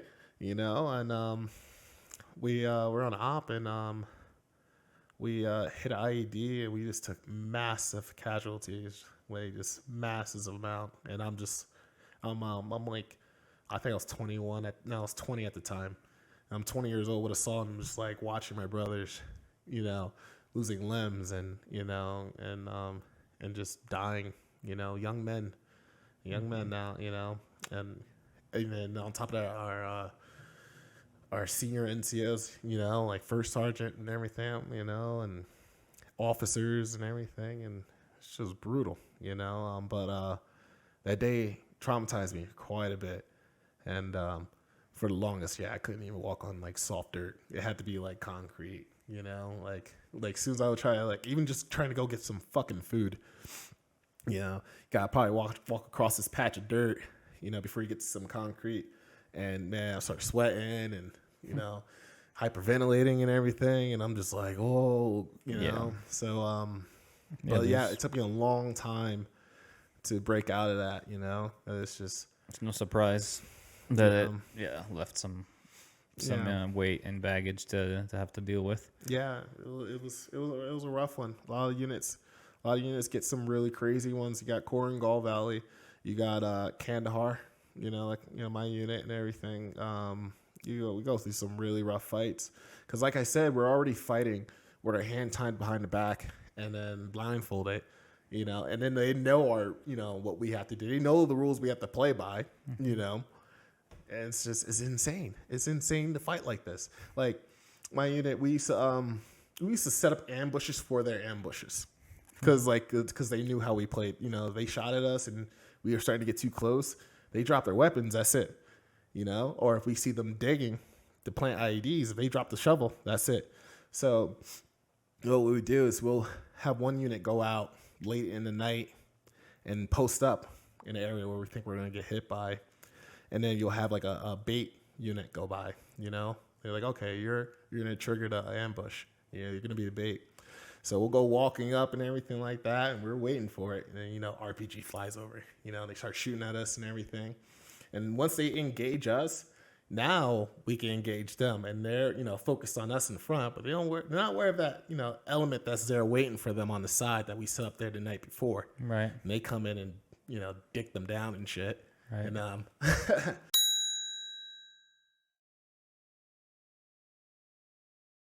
I had this one mission, we did that tactic, like the ambush for the ambush. Mm-hmm. So we came in, dude. We killed like 10 of them that day. But yeah, they set up an ambush for us. It's kind of like, it reminds. Oh, sorry, I know it's off topic, but it's like reminds me of Tropic Thunder. You watched that? Yeah, with God, what's his name? Iron Man. God, I can't remember his name. Robert Downey Jr. Robert Downey Jr. When he does the blackface, he's like, you're a black man playing the black man playing an up black man. So it reminds me of that. It's like an ambush for the ambush for the ambush. You know. So they're thinking they're ambushing us, but like, our guys are like sitting there just waiting for them to pull the trigger so we can engage. Right. But anyway, so we did that, and the element to the side comes through and just dicks them down. Then we push into them. And I mean, we're literally stepping over their bodies and everything, just straight demolished them. And a couple of our snipers shot a couple of them in the stomach and everything. And one guy was starting to flee away. So he was leaving a blood trail. There was about like 20 of us, like hunting him down like hounds, dude, following the blood trail. And like he's leaking hard. But you see him following the trail, right? And he gets to this wall. And obviously, he's thinking about climbing over a wall based on the blood splatter and everything like that. Right. So it looked like he thought about climbing over, but he was too wounded. So he kept going. So we had guys climb over the wall, climb up on the roof just to make sure. And then we kept going on the road. Found more blood. Then we found more blood with his sandals. So he just said, fuck the sandals. He just left his sandals in the pool of blood. Kept going. We kept following his trails. Yeah. And finally, the blood trail stops. But then there's some dirt bike tracks. So he got to the end of the road before we could get to him. And someone came and picked him up and took him away. That was it. So that was just one op. Yeah. You know, like many more. I wonder if he survived those ones. Maybe. Maybe. I don't know. Maybe not. I doubt it. But his buddies were not so fortunate. They got jacked up. We got them with our M4 snipers. We even called in Hellfire, a Predator. A Predator UAV to come in, blew up a whole hut they were in, fucked them up. So, so even with us having a hand tied behind our back and being blindfolded, we're still dominant warfighters. You know what I mean? Yeah. Like, that's like playing against the number one Street Fighter player in the world, and he has one hand tied behind his back, and he still whoops your ass with that one hand. You know what I mean? So, it's nuts, dude. But yeah, I know I just talked about a whole bunch of stuff, but like, the main public they don't know the tough, like, because for example, there are people like, oh man, did Taliban kick their ass? They didn't kick our ass. They're like, how are they still here and everything? I thought what we've been doing this whole time is difficult when they're hiding, they're blended in with the civilian population, and we have our rules of engagement, all that combined together leads to situations like this, you know. So yeah, it's very similar to the fight in Gaza. They are very much taking advantage of the civilian population. Yeah, that's a very effective way, to stay alive. Right. Unfortunately. Well, assuming that you're fighting a humane military. Exactly. Yeah. Yes. Exactly. It's complicated. I don't disagree with you that when you lose your brothers in arms,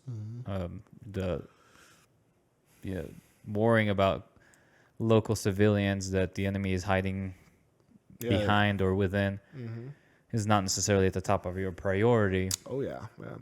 But somebody needs to have these people in mind, because a lot of these people, especially the non-involved civilian population, they just want out. They don't want to be a part of this. Yeah. They got caught up in the middle of all that, and usually it's a extreme minority that's driving them to be a part of this. Yeah, and that is the case. The Taliban is not it's not like millions of Taliban. Right. There isn't. And that's a good point you bring up too, because like I was saying, like you go into that dark side, especially when you start losing brothers and everything like that. It's hard to come back to the light, and I've come back to the light. So like you make a good point, but it just reminds me of all the innocent, all the children that were playful and friendly, all the elders that were very friendly to talk to, offer you food, like, do you need something, drinking water, like all these really nice people who are peaceful, there's so many of them in Afghanistan. The majority is probably peaceful. Oh, absolutely the majority. But then like it's just so easy to forget that, especially for us, like in combat and everything. So easy to forget that. I've built bridges in my unit.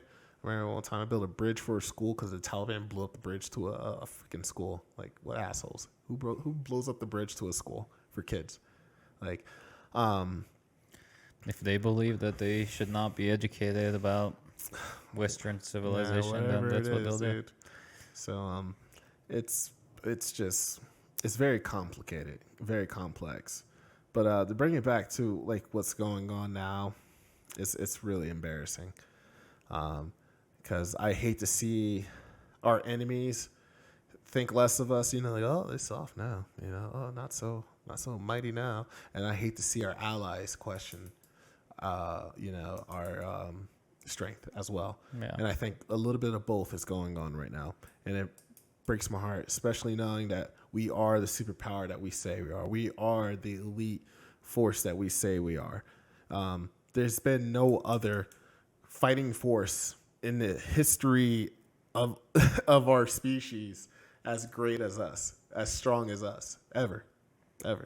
So to see this going on right now and seeing a lot of question marks coming around all over the different countries and different people, even our own people, it's tough. It's a tough one to swallow, dude. So drink to that one. I hear you, man. It's difficult. Yeah. But yeah, let's think about it. You know, it shouldn't be about our hurt egos. No, yeah, I'm just just throwing it out there. You got to at least think about the ego a little bit because this is 20 years. I mean, you got fathers fighting, and then their seeds are fighting next, literally. So this is ego is definitely. I definitely want to acknowledge that. But it's just tough, and gosh, man, it shouldn't even be like that. Like you mentioned earlier, I have no idea why they pulled all the troops out, and it wasn't really all the troops really that caused the Afghani army to fold like a lawn chair and shit like that. It was when we pulled the air support. That's what really did it. Like, we could pull all the ground troops out. They, like I said, they had the equipment, obviously, for what you see. Yeah. They had the aircraft. They had the equipment. They had, various systems, surveillance systems that we gave them, armored vehicles that we gave them. So they had the ground aspect covered. And on top of that, the Afghan army is much larger than the Taliban. Yeah. Yeah, much larger. So they had everything ground-wise taken care of. But once we pulled those air assets, you know what I mean? That changes the game greatly. That greatly changes the game because they might not be afraid of you rolling up 20 deep, and having your 240s and 249s and everything like that. But they'll shit their pants when an A-10 comes in. Right. Or a 16 or, comes in or something. Or, even, I don't know if the A-18 is capable of that role. Just saying. But predominantly the A-10. The A-10 was a masterpiece for those, close quarter ground ops and everything like that. Right. The general I was talking to yesterday used to fly A-10s for a while. That's a badass man, dude. I used to literally sit back, take off my helmet, and watch a gun run. It was just a show to watch, dude. Yeah. Got the first one come in, designates it and everything. And I was like, when I first saw it, I was like, why the first one just came in and go up? And I'm like, what the fuck is he doing? Then the second one, the second one. So then one of the sergeants told me the first one comes in, designate the target. Then the second one comes in and shits on him and everything. Pairs of twos. Interesting. So it's always like. Well, I wonder, like that process doesn't that give the target enough time to skedaddle? Nah, dude, these fuckers fast, dude. By the time, it's not like you hear them coming from miles away. Like by the time you actually hear one of our aircrafts, they're over you. Yeah. So the gun runs, they start from far away, right. And then by the time you hear them, bro, you're already in their crosshair by the time you hear them. So, right. Maybe if you're familiar with the system, and maybe there are systems where the first A-10 does do the run. Yeah. But most of the ones I've seen it's just been two aircraft system doing it. But yeah, by the time you hear them, dude, it's over, dude. We spent so much time in research and development on quieter vehicles for that purpose right there. Right. You like, oh man, look at this badass jet we have, but you can hear it from 10 miles away. That wouldn't make sense. So the acoustics of vehicles are super important, especially like with submarines and everything, especially with submarines. Oh my God. We're not getting into that. But the acoustics are very important.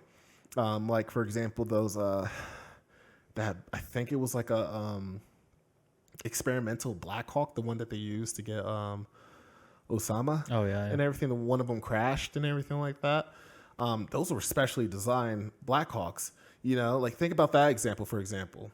Think about that situation, for example, right? That op. Osama's in his compound, right? That we've been watching. All of his boys are in there and everything like that. How the fuck did they not hear two Black Hawks coming in?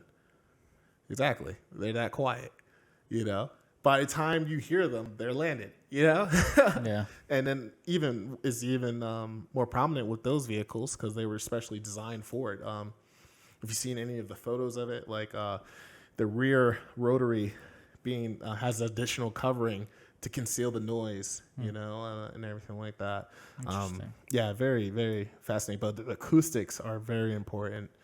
Probably not so much now because we're going to a whole new theater of war where UAVs seem to be the big thing. It's really neat. It's really neat to know about. Our vehicles are pretty quiet for the most part. Yeah, it's an interesting point though. We are going to a new warfare front. The wars of the future are going to be looking very different. Yeah. I read an article some time ago. It was like in the Army Times, I think it was called. But an article from a retired general. He was talking about what the future war battlefield's going to look like, and it's constantly getting smaller already as it is. You look back at World War I or even World War II. I mean, units were moving out in battalion sizes. You know what I mean? And some cases, company sizes. But that's a large element. Right. Where either it's a company or a battalion. That's pushing out at once like that. Fast forward, we get to Vietnam, even smaller. Now you're not moving out as like a company at once. Platoons. Several platoons. You know, maybe several platoons together. But a lot of the cases, platoons by themselves. Fast forward that even further now to where we have now in Afghanistan. You're going out sometimes with 2 squads. That's half a platoon. So the elements are getting smaller and smaller and smaller and everything. So he thinks the future of the battlefield is, if anything, maybe a squad. Because by then, even the countries who aren't superpowers, they're going to have UAV capabilities. Iran, for example, and everything. Once you get those kind of capabilities, you can't roll out large. You're going to be spotted easily, destroyed easily.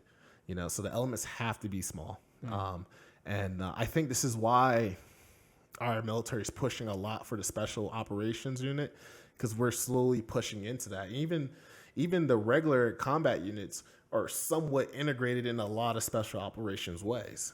You know, in regards to tactics and everything.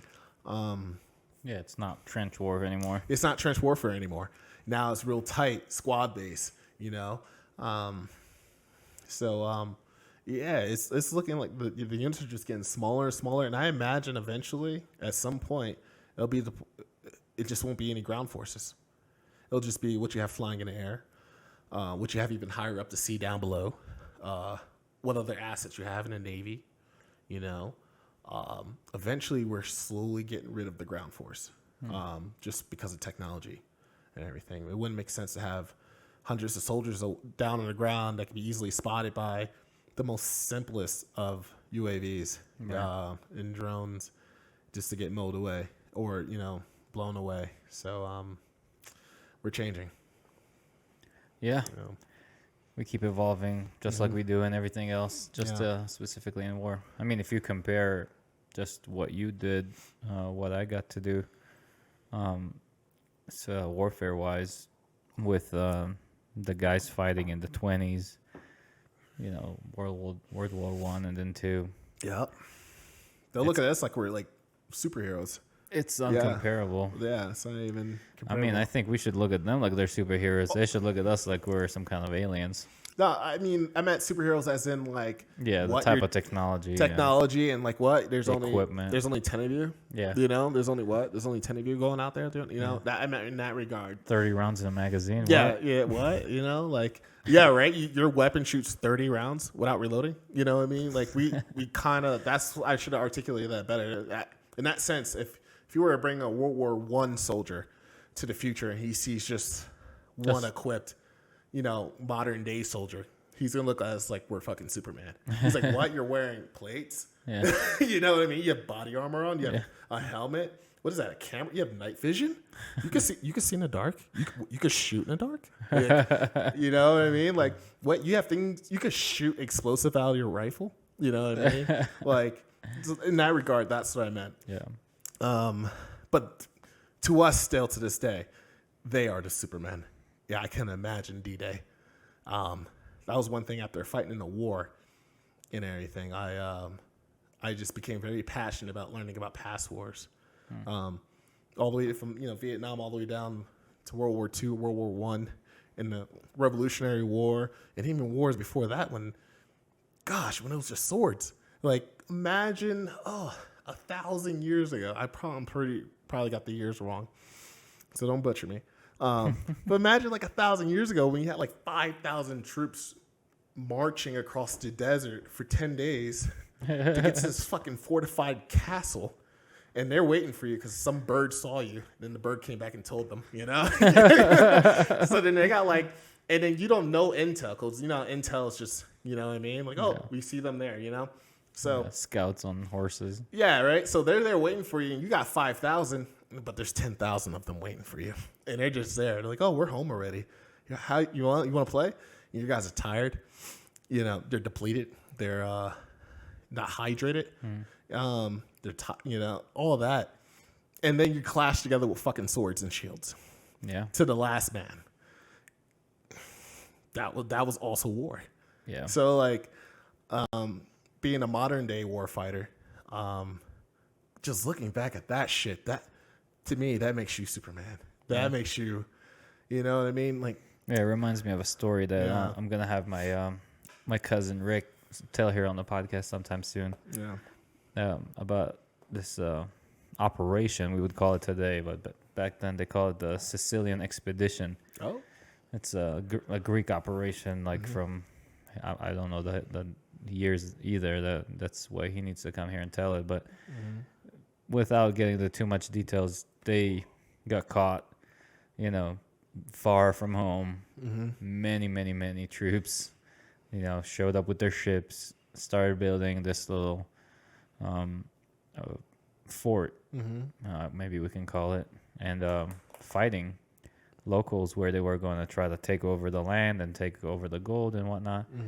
And they didn't plan their escape route very well in case something went wrong, and they got cornered, and they were just butchered to the last one of them. And an entire generation of soldiers never came back to Greece. Oh my gosh, that was the norm. Yeah, that was the norm for hundreds of years. Yeah, men kissing their wives goodbye for the last time. Yeah. They make love the night before for the last time. And she's like, hope to see you again in a couple of months. Never come back. Yeah, for years sometimes. Some years sometimes. Yeah, and it's, so this little town in Greece, I don't know if it's Athens again. I don't know the details. Yeah. But the story tells it that the way they learn about their generation of soldiers not coming back is somebody from over there, from Sicily, essentially, getting off a ship at their port and just getting his haircut. Apparently that was a thing. You just get off your ship, with your crew, whatever it is you're moving, merchandise or whatnot, and just get a drink and a haircut at the new port that you're visiting. And he's telling the barber basically, oh, you didn't hear what happened? Yeah, that entire army is gone. They've been dead for years. Yeah. Can you imagine? That's how you learn. Yeah, and that just spreads like this huge mourning for this army that's just demolished. Yeah, just deleted from the earth. Yeah, dude, huge elements of soldiers all at once. And that's one thing about warfare. It's gotten less and less casualties have gotten smaller and smaller. You like I said, for one example, you got 5,000 troops, helping it 10 days to this castle, and they all get killed. That's 5,000 guys dead in one day, or maybe it could be in the span of a couple days, mattering if they had fortifications, the layout of the land. But if it was most of the time, it was open field. Yeah. Open fucking field. This is your side, my side, and then clash. And 10,000 guys could be dead by the end of the day.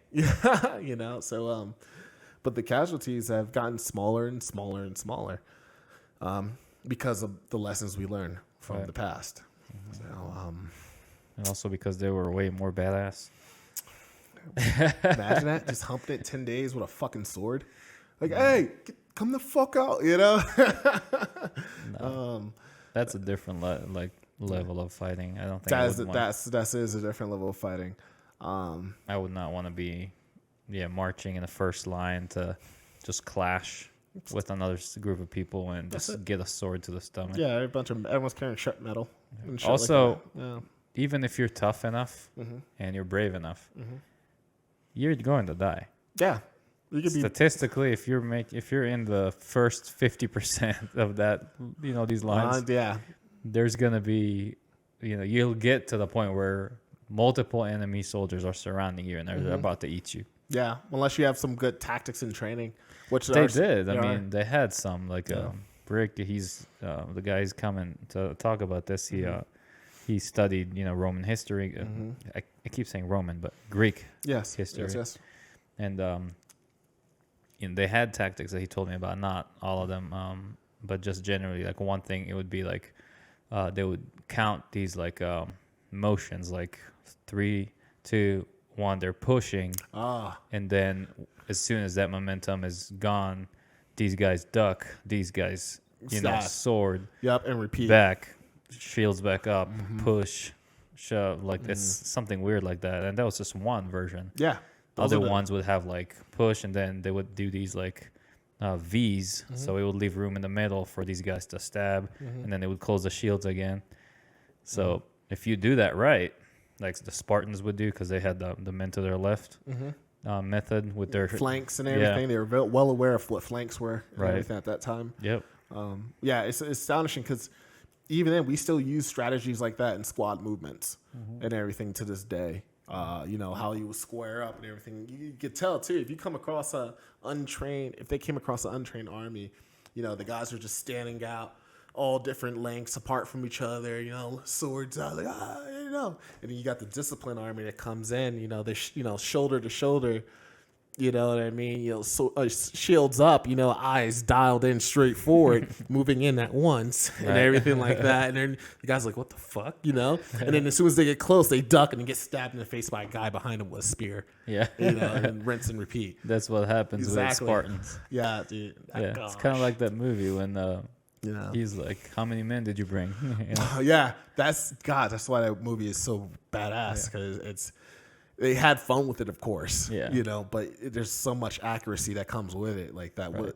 The difference between untrained and trained can be staggering. Yeah, especially in such large groups. Yeah. They were ready to operate as a unit and just deadly killers they were. Yeah, right. He was like, oh, we're going to pick right here. You see this fatal funnel? They knew about fatal funnels back then. And fatal funnels are something we keep in regards greatly now. Yeah. You don't want to go down a hallway. You don't want to go up a flight of stairs. Those are all fatal funnels. Right. They used the same thing even in that movie. They purposely picked the path that was the most tightest, so no one could come on their flanks, on their sides. Right. You all have to come in straight at them. And once you're coming in straight at them, that's just one avenue of approach. Then it just comes down to tactics. Yeah, it limits them. Funnels them, like you said. That's why in that movie, they literally were stacking up bodies. Literally had a mountain of bodies that they were just like, let's get this shit out of the way. Prepare for the next wave. Yeah. So, that's crazy. Yeah, I dove pretty big into it, but there's so much still to learn. I can't even call myself an expert or anything like that, but it's really fascinating. There's a long way. Yeah. For somebody from general interest to expert is a longer way than most people appreciate. Yeah. Real way. And mastery, I don't think it's even a thing. Yeah, right. It's just always it's a concept to aspire to, but I don't think you really achieve mastery, because mastery would mean you can't get any better. You know what I mean? That's a good point. Yeah. And that's one thing with combat is, or maybe it doesn't mean that. And I just made this. I agree. I feel like once you master it, there's no next level. Right. And I think as humans, we always have a next level. We always can get a little better. Yeah. Always something else. So essentially, we're just aspiring for mastery. We don't really achieve mastery. Yeah, and that's why the U.S. fighting force is just so hard to fight. It's because all the lessons we've taken before. Like, yeah, we're not masters, but goddamn, we're damn experienced. Whether it's lining up toe to toe, whether it's guerrilla warfare. Can you imagine all the conflicts before Vietnam and then going into Vietnam? Motherfuckers are popping out of fucking holes and shit. No. Have you seen Hacksaw Ridge? Yeah, a long time ago. That Yeah, that's a scary it might way have of been. fighting. I might have Hacksaw Ridge. Hacksaw Ridge. Oh no! I didn't. I haven't seen the Hacksaw Ridge. Have you not watched it? I It's didn't with watch it. the guy who doesn't want to carry a weapon. Yeah, that's what I was thinking. Yeah, it's the Andrew Garfield, Yeah. the Spider-Man guy. He played in that movie. I hear it was very good. It's very good. Yeah. It's not that he doesn't want to. He, based on his faith, he shouldn't. But he wants to serve, so he catches a lot of shit for it during like boot camp and all that. But when they get to the ridge, Hacksaw Ridge, they're fighting. I believe, the Japanese. And Oh yeah, it was Japanese. yeah, Yeah. Oh, so probably Marines then. Yeah. yeah, and he ends up saving a ton of people and surviving the war and getting pinned. The Medal of Honor and all that. But the movie, the way it was directed, the way the fighting scenes were delivered, it feels as real as it gets. Yeah. I think their first engagement scene, it probably is second to D-Day on Saving Private Ryan. Yeah. Yeah, that's but it's number also one. Yeah, I gotta see very Hacksaw. good. Yeah, I gotta see it too. I think I saw some snippets of it. It was wild, and I love accuracy like that because don't bullshit it. Yeah. That's one thing I appreciate about Saving Private. Saving Private Ryan came out long before I even joined the military. So young age, we were younger then. So just seeing that opening scene, the fucking boats and everything, and Tom Hanks. Tom Hanks, and you've seen many adaptations of D-Day, but it was different. It was like, whoa, even the film, the way they filmed it was dark and gritty and everything, and it's wet, and you had the sense of them being cold and everything, and then scared and helpless and losing. Yeah, you see young people, and then as soon as those fucking ramps drop, first guy clunk, like what the fuck, dude? Can you imagine? And then then hopping out, and then fighting your way up to the beach, like oh my fucking god. Like, yeah, you're talking to one person, and then you look away, and by the time you look back at him, he's gone. Yeah, So I just took a lot of appreciation of where I am and the training I have and the technology we have at our hands, at our disposal, because those guys weren't as fortunate, to have the surveillance systems, to know where each of the bunkers were laid out at, you know what I mean? Type of shit. Like, I think the night before, the Air Force was supposed to come in and do a huge bombing on those bunkers, but they missed. They were supposed to blow up all those bunkers that the guns were on, aiming it on the beach and everything. And then the soldiers were supposed to come in onto the beach, take that beachhead, and then push into country. But I think that I think I'm incorrect. Could be possibly incorrect. But the Air Force missed their bomb run. They hit like the town right next to it, like just like outside of the bunkers and everything. Wow. So that's why like D-Day was like really bloody, because those bunkers that were supposed to be destroyed were still up and standing. Wow. And I mean, like, I've sat behind a 50 cal, 240, 249, and gosh, just seeing guys be able to mow down like that. Oh my gosh, Yeah, for them it was a good day. They were thinking everything's going just fine. Yeah. There's actually some YouTube videos I find interesting, but there's some YouTube videos of like historian type channels where they'll show like the perspective of the Germans on D-Day, and I find that very interesting too, because imagine they had to have been shitting their pants the whole entire fucking time. Can imagine they were expecting it. I think they were expecting. So they were expecting us. They were expecting us to come. But I don't think they knew when exactly. So imagine waking up that fucking morning, right? Sure duty to go up in the bunker and, get on the gun, sit on the gun for like 12 hours or some shit like that, whatever the rotations were. And it's all foggy and everything, and the fog starts to clear. You're like, what the? In Germany, you're like, yo, what the fuck is that out there? And there's literally thousands of little U-boats. I think that's what they're called. I think they were called U-boats. Thousands of them just Showing up. just showing up out on the horizon, thousands of these boats, and you're just like, Well, you know. Yeah, So- they probably thought I'm gonna die today, but I'm Oh, yeah. gonna kill as many Americans as I can. Oh yeah, without a doubt, a lot of them. I bet there's a lot that shit themselves, but there's a lot of them that were like that too. But like, just from a military standpoint, I'm very curious about what the fuck were they thinking before we came and dicked them down, you know? So that's just my thing. Yeah. It's hard to just digest these war scenarios because I don't think many soldiers. I might be completely wrong, but I don't think many soldiers from Germany were in line with the Third Reich's like values, and I know that a lot of Americans had an easy time falling behind the American values. I feel like they're not very hard to digest. Like if you're fighting for freedom of the individual and all that stuff, like there's imperfections here and there, but generally speaking, I feel like most people can get behind that. Oh, you want to be free? Cool. I want to be free too. Yeah. I think the biggest aspect of that is with us is you have the choice to not be on board with it or be on board with it. Right. I'm pretty sure with the Germans, I wouldn't be surprised if there were a lot that weren't on board, but I bet a lot of money they didn't have the choice. Right. You know what? I don't think we should be locking people up in these camps. I don't think we should be invading these countries next to us. I don't think it's a good idea. Yeah. Pop, I don't think they had a choice. That's just my No, they clearly guess, did not have a choice, and that was either play along or find yourself on the wrong end of it. Yeah, without a doubt. But I mean, I'm just thinking when it comes to D-Day, sitting in there in that bunker, like it's hard to find the strength to want to stay there if what you're fighting for you don't even believe in. Yeah, and many people don't know. People think that D-Day, especially if you watch it in the movies, D-Day was one day. I think it took like 4 or 5 days to take that beach.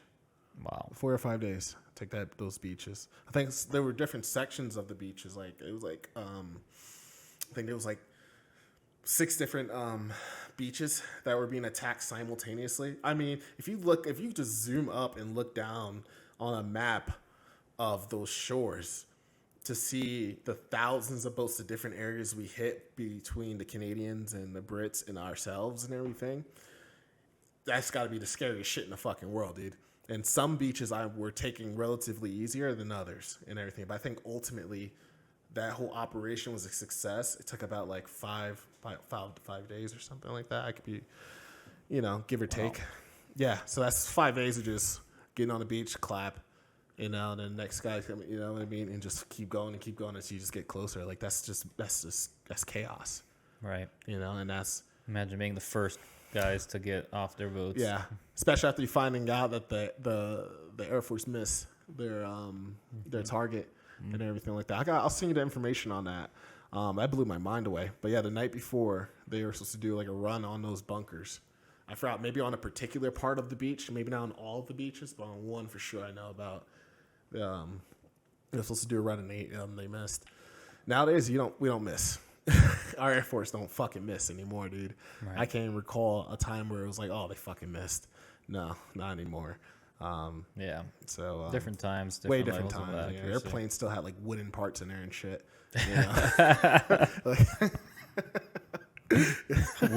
Wooden parts and shit. like still have wooden parts in their shit. Like can't even blame them, dude. Like paper wings. Like literally, their fucking crosshair was just a metal ring that they looked at. Shit like that. We literally have a computer system, like just tracking where your head's going. Integrate it with like our body, and we're just like just hit that. These guys were basically just think about hitting it. And free aiming it too. They're like thousands of feet up. Like I'm pretty sure if I shoot it now, in about 30 seconds, it should land. Like, like imagine that. Like, so just that was a different level of piloting. Yeah, way different. Oh man, a lot of crazy pilot, air superiority fights and everything like that. There you go. Ice cube here. You see my Jordan? Oh hell yeah, dude. What's that? You like them? Decade of excellence.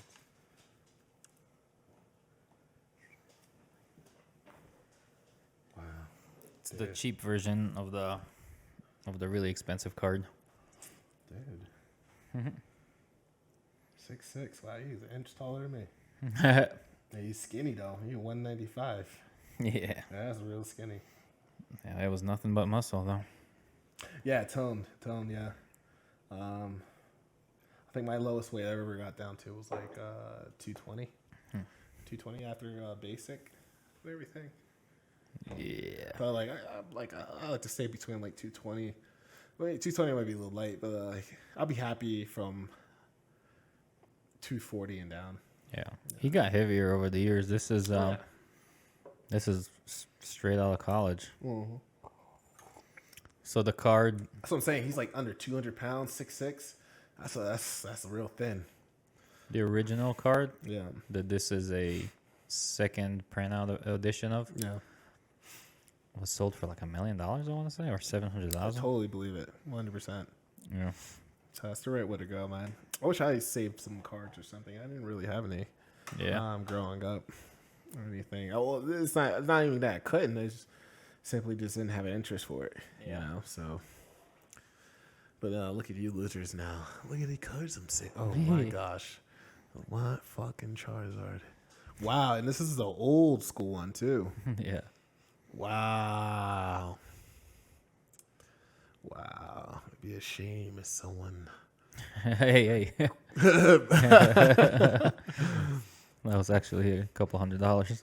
Yeah, Charizard weighs more than Michael Jordan by 5 pounds. Holy Wait, what did they say it weighs? So Charizard he's 5'7" and weighs 200 pounds. Really? That's a very small. That's not very big. Wow, I imagine him like as a huge monster, like a T-Rex. Right? Let me see. Yeah. What is that? Wow. I would bitch slap Charizard if I had a flame-proof suit, of course. Yeah. If Yeah. interesting. So, like, dude, where'd you get that board at? That is one of the coolest snowboards I've ever seen. There's cooler ones. This is a Never Summer. That I picked up at the ski slopes actually on the last day of skiing, or maybe a day or two before they were closing. And I always stop by the store at the end of the season because they have crazy sales. And I saw this big sign, 50% off. Wow. So I walked in, and this is my luck. They have the last board, fits my size perfectly. Give me these bindings for also like a crazy deal.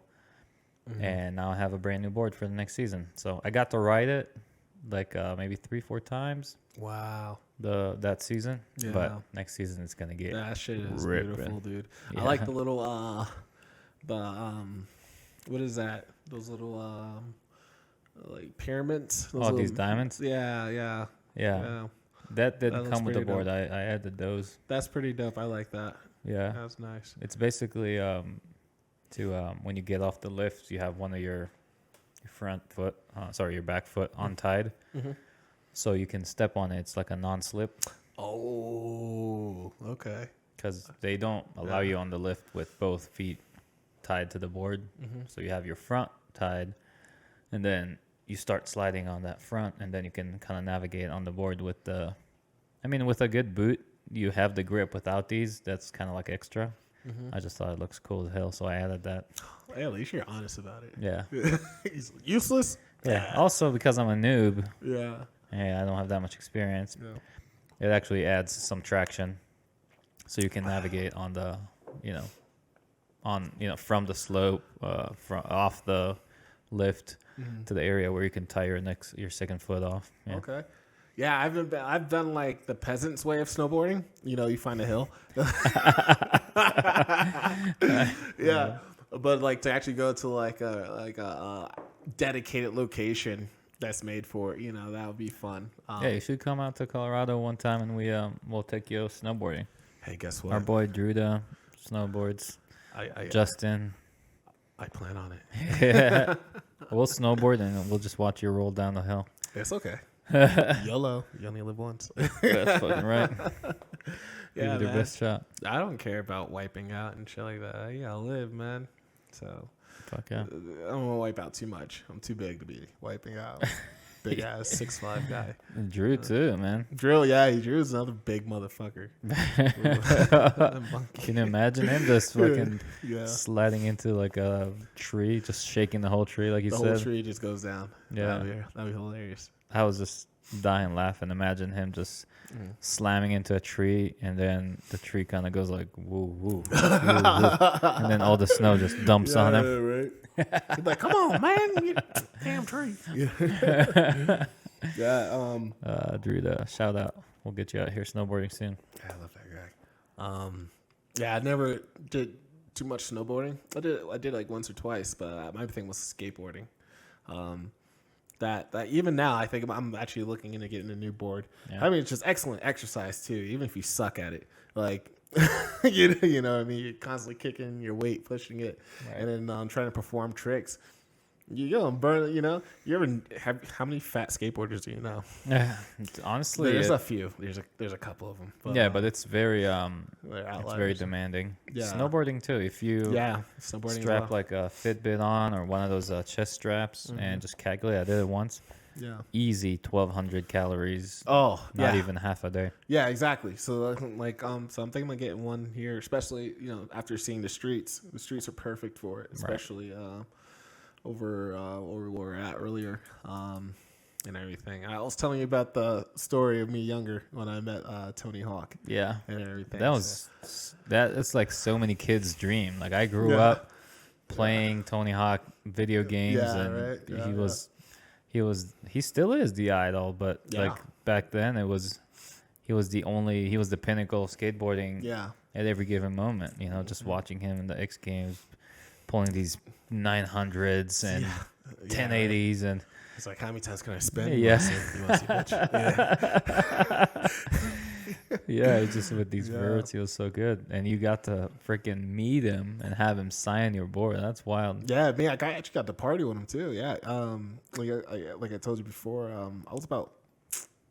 16 or 17 in New York City, and this is right around the time when he was coming out with Tony Hawk's Pro Skater, I believe, the one where they made the board that you could buy to stand on. Oh, The board, that one, yeah. I think that was Pro Skater, so he was promoting it. So I was like a pretty known skater with the shops and everything like that. I always go into skate shops and everything, getting clothes and new skate shoes and shit for the board and everything. And DC shoes, yo. DC shoes, like those fat shoes, but Element. Element and everything like that. Volcom, Lakai, Lakai. But anyway, I went to one of the shops in near Times Square, and one of the guys was like, "Yo, man, you're a cool dude. Yo, so Tony's doing this and that and everything like that. He's looking for some NYC skaters to come through, hang out with him and everything." And I was like, "Shut up, yes." So the day came, and I was living in the Bronx, so I took the train down, skated, till I got to the location. I forgot where it was. I think it was in Manhattan. He rented off this area and everything, and basically we got in there. We had wine and everything, booze, and of course I couldn't drink because I was underage at the time, so only those of age were able to drink. But yeah, he had the game there too to try out. He had the board and everything, and it like how we're as close as we are right now. I got to sit down and talk to him, sit next to him, and talk to him like, "Yo, man, what the fuck's your life like?" He was the coolest guy ever. He had a number of other skaters there too. I couldn't remember their names. But like we were chilling out, had music going and everything like that for a couple hours, and everything. It was super dope. And at one point, Tony was signing autographs for everyone. And I'm sitting right next to him, and I was like, "Man, you get tired of signing autographs and everything?" He's like, "Nah, man, I fucking love it." That's not how he talks. That's not Tony. So Tony, if you see this, I miss you, buddy. He goes, "Yeah, man, don't worry about it." And I was like, "Man, does anyone sign any autographs from you? He's like, nah, this is okay. So actually, I showed you the picture of it, but it was a picture of me. You see Tony's arm right there. I actually autographed one of the posters. We'll put it on the screen here. It's too good not to show. Yeah, I got to send it to you. I'll send it to you right now, actually. It's a horrible autograph and drawing, but it was basically me, a stick. Wish we had a Jamie to just put it on the screen.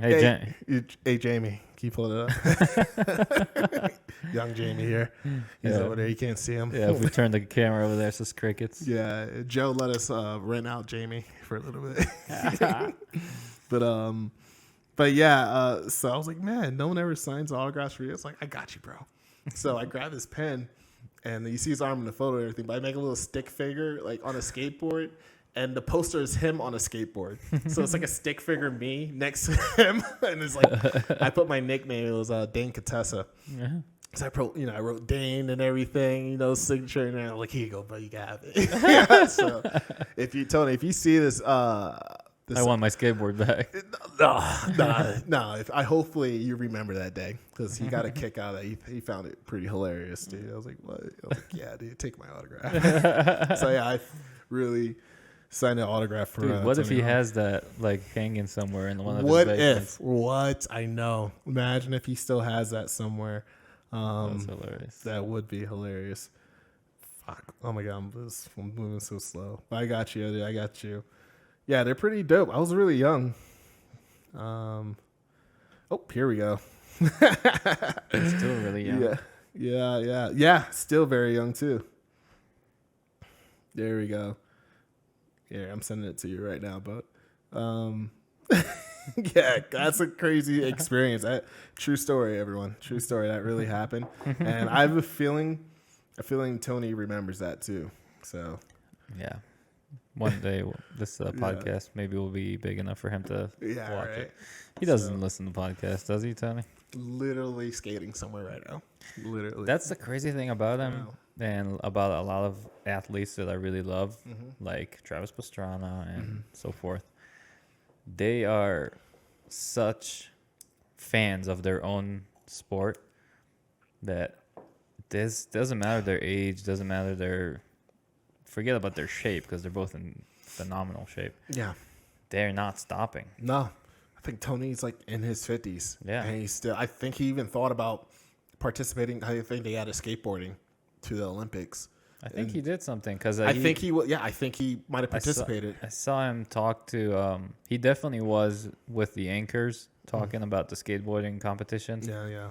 And narrating and helping them interpret some of the stuff. Mm-hmm. And this guy, I forget his name, this anchor, was just talking to him about, like, how does he feel about this, how it evolved. And, he was just explaining that, that he's so proud of it and so happy where it went. And that, the thing he really wants to do right now is not sit here and talk to him, is to go skateboarding. He's like, dude, you're awesome. But. Yeah, exactly. Like, he is such a fan of his own sport. Yeah, he really is. I love how he talks about it too, like, because he's one of like the fathers of it, starting it up and making it a popular thing, because back then it used to be frowned upon. It was associated with like not the best people. You skateboard, troublemaker. Like, oh yeah, skateboard. They're gonna steal something. So for him to change that around and make it mainstream. Way back then. All the way until Avril Lavigne came out with Skater Boy. Do you know the origins of skateboarding? Where it comes from? Surfing. That makes sense. Yeah. I forgot. There was this film that came out a number of years ago. I know. Kelly Slater, probably. Yeah, you guys know about it. It was like the something boys or something like that, or the beachfront boys. But it was like these guys. Surfing movie. Yeah, guys who like started skateboarding and like longboarding. They, all originated just from surfing and shit like just that. to be able to surf when they're not in the ocean. Yeah, it's something along those lines. Yeah. I didn't watch the movie. I just know about the movie. Interesting. But no, I believe the origins of skateboarding stem from Sure, surfing. Tony knows. Oh, sure. Tony, what's the origins? I'm going to message him after this podcast episode. Hey, bro. But yeah, dude. Yeah, so that's a crazy story. I met some more celebrities later in life when I was working at like CFR. You know, mostly like presidents and everything. Like I met the president of South Korea, President Moon. Um, I forget because some countries are their presidents and then some are prime ministers and everything like that. But like, so forgive me if I get it wrong, their title. But like the president of like South Africa, Chile, Jordan, you know, and then not only that, like I got to work alongside with the U.S. Secret Service too, doing it, which was an awesome experience in my life. Like one of the besides serving and fighting in a war, number two after that was the work I did at CFR. That was one of the most impact. Like I mean, where I felt like I was doing something for the world again. Once again, that was one of those moments. What is CFR? Can you elaborate for people who don't know? The Council on Foreign Relations. It's a think tank. It's essentially just a smaller United Nations. And they got two locations. One's in Manhattan, one I was working at, and the other's in D.C. and everything. It's really old. Like almost, like, I think they're approaching. Yeah, they passed just their 100 years anniversary, but a lot of departments stem from that, internationally and domestically. Like these guys, they're you know pretty important and everything like that. Really cool guy. Even the president of CFR, I've met him a number of times. Really, really nice guy. They've done stuff with Vice and everything that you can watch on Vice and everything. I forgot the name of the episode. It was an episode on like AI and technology, I believe. Yeah. But yeah, that's the CFR. So I was there, private security, and to my surprise, Secret Service comes in. You know what I mean? They were, besides the UNGA, the United Nations Global Assembly. Besides that, you know, Secret Service would come in mattering who was coming in and everything, what clients and companies and everything matter, you know. And not even just them, too, the departments. I've worked with the U.S. Marshals. What else? Department of Homeland Security agents. They have agents. Like, that's crazy, too. Treasury agent. The U.S. Treasury has agents. Worked with them. They're pretty fucking badass, too. Worked with a lot of these different entities. And that was one of my second most proudest moments in my life. But mainly it was the Secret Service. That was to work that close with them, like very, very close knit with them. You'd say they're extremely qualified individuals. Oh yeah, I learned so many different tactics from them and everything, how crowd control and seeking out potential threats. Like I remember there were at one time we had the president of South Korea was there, and there were protesters outside. Koreans were outside that lived in New York City, but they were outside, and we couldn't tell if they were. So I can't say protesters because you're protesting. Yeah, there's usually something wrong that you don't like. You're making it heard. So we thought they were protesters. Turns out they were just fans of President Moon. Wow. But we couldn't tell because they were speaking their native language. Right. So I remember I was with Secret Service, and they were just like, all right, let's keep an eye on these guys, you know what I mean? Type shit. And just seeing how they move and operate, they'll have, I can talk about. All right, I can talk about that. So for example, they'll have one guy. Worst case, they take you down. Worst case, I know, right? Yeah. Yeah.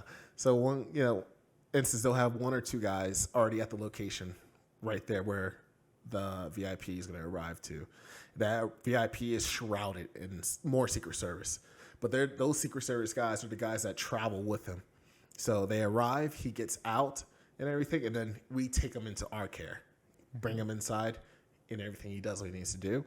And then when he's done and everything, as quick as he got in, quick as we get him out.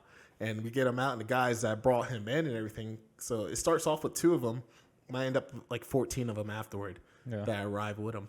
So when he's getting ready to leave, gets right back in with his particular group that was with him.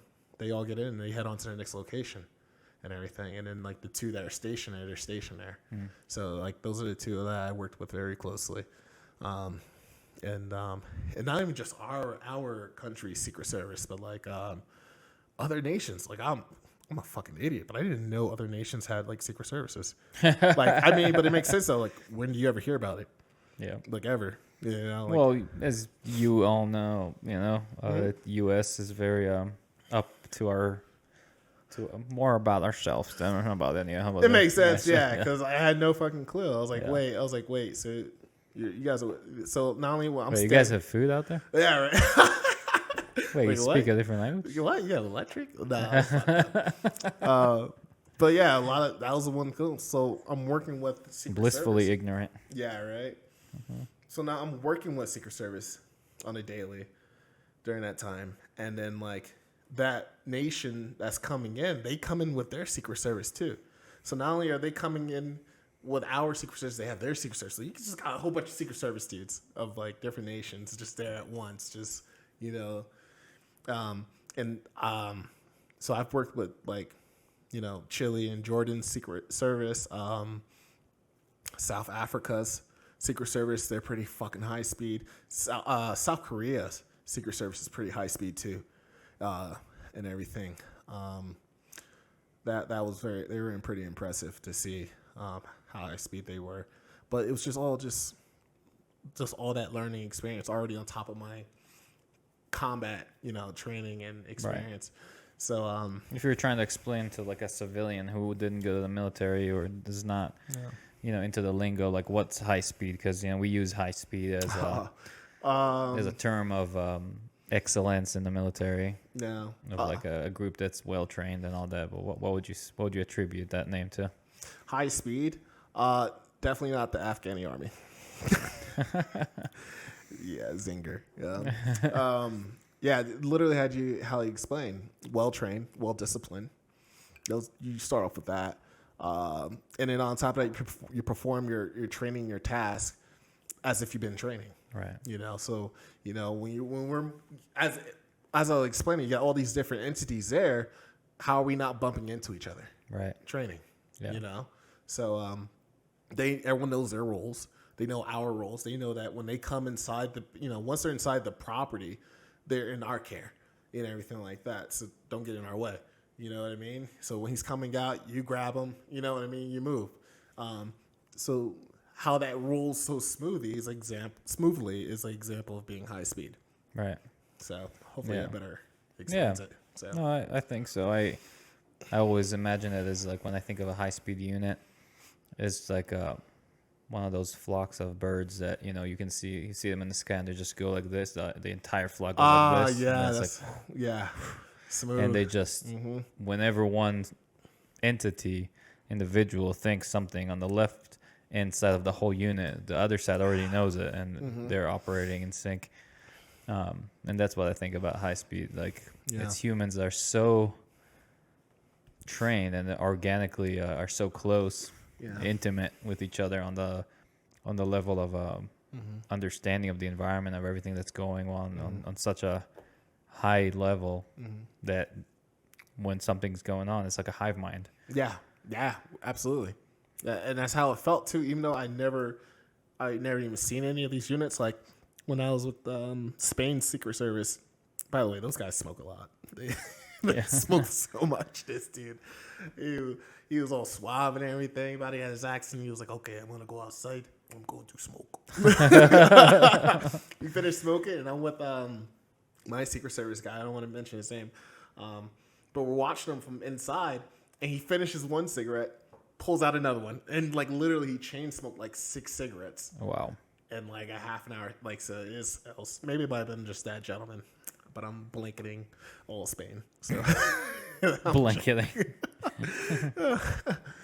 But yeah, smoking is not eradicated yet in some countries. It's very favored in many countries. Like, you wouldn't even know that the way how harsh. Like, we're pretty harsh on it. Like, I used to be a cigarette smoker for 10 years, and I haven't smoked in it's been a year and a half now. So wow. I've smoked for a long time too. Yeah, so but many other countries it's a norm, and it's weird if you're not smoking. Right. So but that was just one of the things I remember. There was funny stories like that, where it was like fuck, Spain likes to smoke, like all these nations I'm being exposed to, and then the different departments and entities and everything like that I was working with and being exposed to, and then like you get a little bit of the taste of the world from their officials. Yeah, suits and ties every day. I look pretty sharp in a suit and tie. Yeah, first time we met, I was in a suit. Yeah, that's you right. remember? Heck, you showed up to training in a suit. Yeah, yes, I did. Yeah, I was like, oh, this guy's. Yeah. He came with a jacket. I don't think he gets what we're doing here. Yeah. I was like, so let's play outside. Yeah. Yeah. Training. August in Florida, he showed up in a jacket. I was like, oh.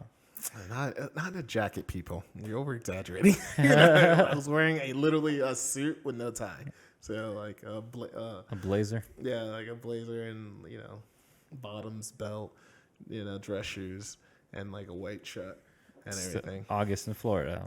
Still, yeah, I know, right? I'm trying to fix it, and I'm making it worse. I'm wearing all these items of clothing at once, you know. But I was expecting somebody to show up in like full tactical gear. Yeah.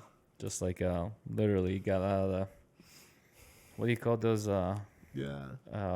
army stores? Like those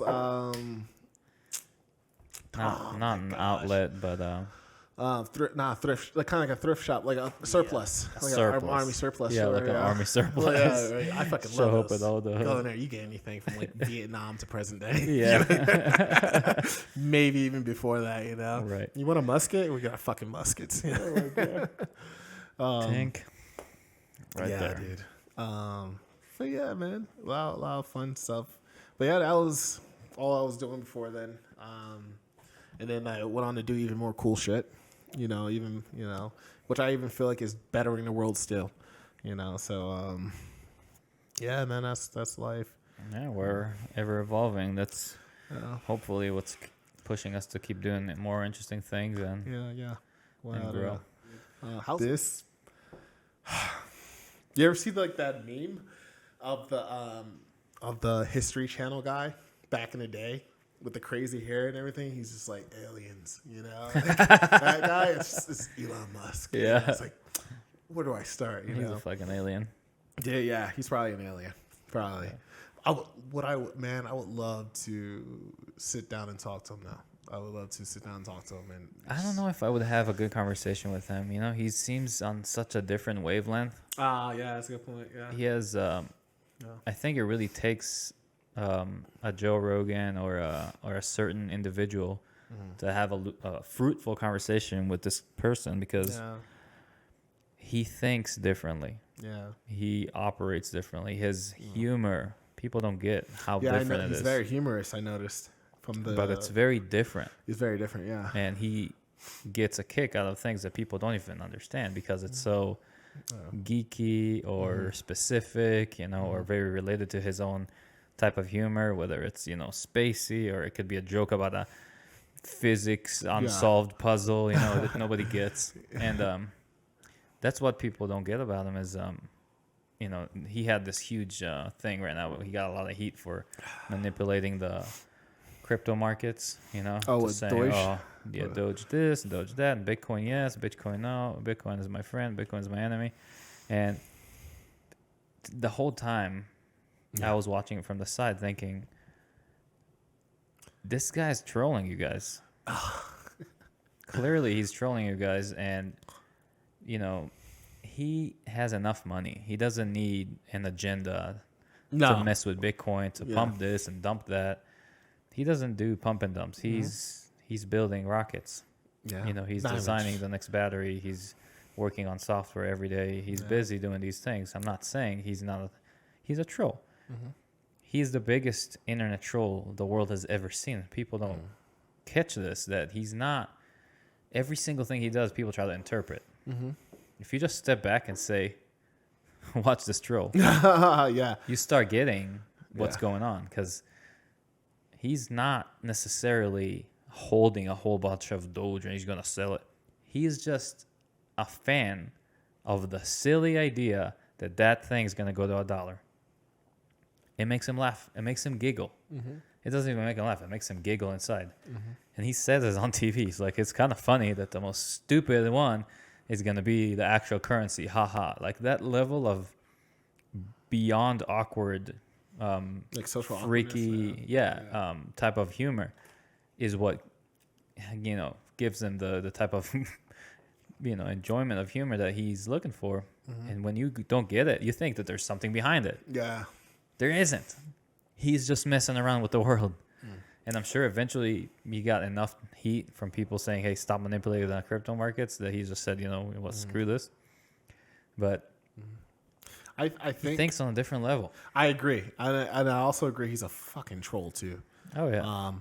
Another person that remind me of troll being trollish, where everyone's trying to and try to understand and interpret what they're saying. Trump was like that too. Like, Trump never pissed me off. I always just found him super funny.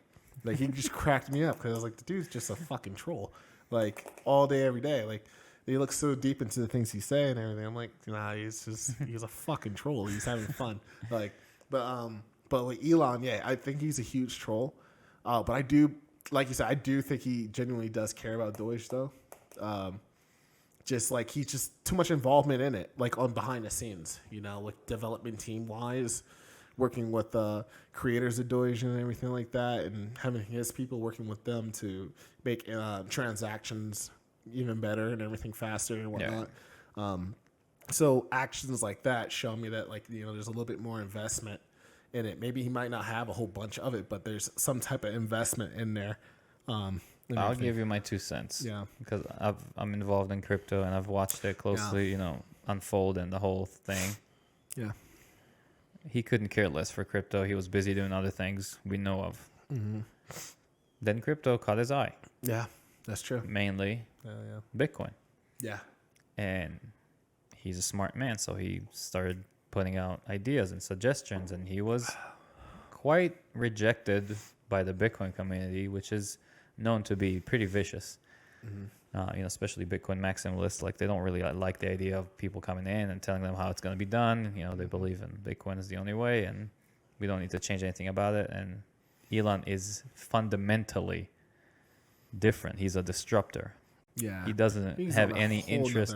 Wavelength, He doesn't have interest in not disrupting. Mm-hmm. He says, if it's already working, I want to make something new. I want to make something better. Mm-hmm. I want to fix it. Most people, are taught if it's working, don't fix it. Mm-hmm. He's self-taught himself.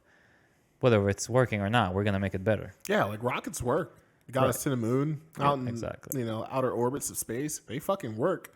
But then it was just we were just wasting money. He just fixed it. He fixed something that was already working and made it even better. Right. Which you're explaining my own point. He got upset that Bitcoin rejected them. Yeah. Him and his ideas and thoughts about crypto. So he said, okay, I'm a troll. I'll show you, even if it costs you all your money, that you're wrong, and I'm going to make a better coin. So now he's showing them, I think, almost out of principle, that he can do something with Doge. Now, I could be completely wrong. Mm-hmm. This is just, again, the ramblings of a madman. I don't think... You are a madman. Yeah. I don't think he knows as much as he thinks about cryptocurrency, cryptography, and the way tokenomics works. It's a big ocean of details in the world. It's a lot to learn there. I don't think he knows as much as he thinks he does. Mm-hmm. I don't think he's going to be solving cryptocurrency as a concept to where that's going to be the ultimate coin. He might. Good job for him if he does. Mm-hmm. I just don't think so. I think he's doing it because he's mad that they rejected him, and I think it's giving it more weight is just not is trying to read through lines that are not there. Mm-hmm. I think he's just saying, you know what, Bitcoin people, you'll see, and it's showing in his tweets. It shows human emotion. It shows, his trolling. Like you see a Bitcoin that's like reaching out back to Elon, kind of like, I wish we were friends again, stuff like that he puts out. Like, Bitcoin community, you're gonna miss me, and it's very human. Yeah. So I think he will keep doing what he does best, and focus on that, and maybe put some effort towards, development teams and all that stuff. I just don't think he's gonna have a lot of involvement in the future of cryptocurrency. Yeah, I agree. I don't think he'll have oh, I'm now the chairman of Deutsche. No, I don't think that, but I think he will be involved with it becoming great and everything. Like for example, Bitcoin is, I don't know if it broke. Did it break 50? It was like 49. Yeah, yesterday. it touched 50 and went back down, but it doesn't matter long term if you believe in the project. We're not looking to. Yeah, but man, imagine if fucking Deutsche did anything close to Bitcoin right now. It doesn't work like that. No, does it? Just feel like you buying it and it goes up. That's where no. So see, I'm an idiot. No, you're not an idiot. You just couldn't care to look into details that are pretty boring. But if you look into tokenomics, understanding of what happens behind a coin, how the circulating amount of coins work, how much of them are produced. They have controlled inflation, like how many of them are printed into the digital world, even at what cycles, at what volumes. These things have meaning. Bitcoin is a deflationary model where there's a cap, which is 21 million tokens, and when we reach that level, there will be never more any Bitcoins created or mined. Doge doesn't work that way. So in order for Doge to reach, let's just say something crazy like $50,000, the volume, it doesn't work with the tokenomics. Yeah. The market cap would be so insane. There's not enough money in the world right now for that to happen. What? Really? Yeah. How? But I really don't know much about it because that doesn't even make sense. I figured people buy into it, prices go up. So why not? Why wouldn't that happen with Deutsche? So, but I mean, you were just explaining it right now, and I'm not gonna lie, I still don't understand it. I was like, even what I know about it is not enough to really go in depth. It's very basic level understanding of how cryptocurrency works. But I can show you the market cap of each coin, and that represents the dollar amount that is invested in these coins. And in order to, so here's just a thought for you, a thought exercise. Okay. Let's say that we have a Gabriel token, and we have 10 tokens. So for us to go from it's being worth 0.001 cents to 0.002 cents, we need to double its value. So it's not that hard. In order to go from here to $1, we need to multiply that value by a whole lot. That market cap. Yeah, because you're talking about 100th, thousandth place. To go from $1 to $2 is doubling the value. So let's say $1 million in market cap value is when it's worth $1. In order to get to $2, the market cap needs to be 200 million. That's $100 million difference. And now from there to $1,000, you get to numbers that amount of money doesn't exist in the world yet. Oh, okay, I get what you mean. So they all started off at different values. They started off at different values, and they also have an inflation built into them. So Doge has tons and tons of tokens constantly being shot into the system and basically minted, digitally minted, and constantly affecting artificial inflation of the token. So just imagine it, let's say we have 100 Dogecoin in the world. Now we have 200 Dogecoin in the world, and it constantly goes up. So the inflation, the amount of coins minted goes up and up and up, and none of them ever gets burnt or disappearing. Some models do, but not necessarily in Doge, as far as I remember or know. So to catch along with that graph of constantly, bringing more coins into the virtual space and having the value go up is a difficult task.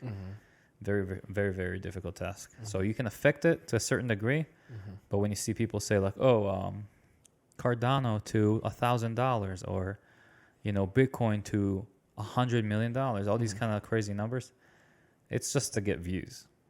The tokenomics won't allow for that to happen. It's just there's not enough money in the world. There's always going to be the pressure that once a coin gets a certain price, there's going to be selling pressure. That's how, economics work in the most basic level. Like Tesla, it gets a certain number that seems to people like overvalued. They start selling, taking profit. It pushes the price down. So there's always checks and balances that keeps things in check. That makes sense, yeah. Right. So it doesn't mean that things can't go a lot up in value, but Doge is not going to be worth $50,000. How much do you think is their max they'll ever reach?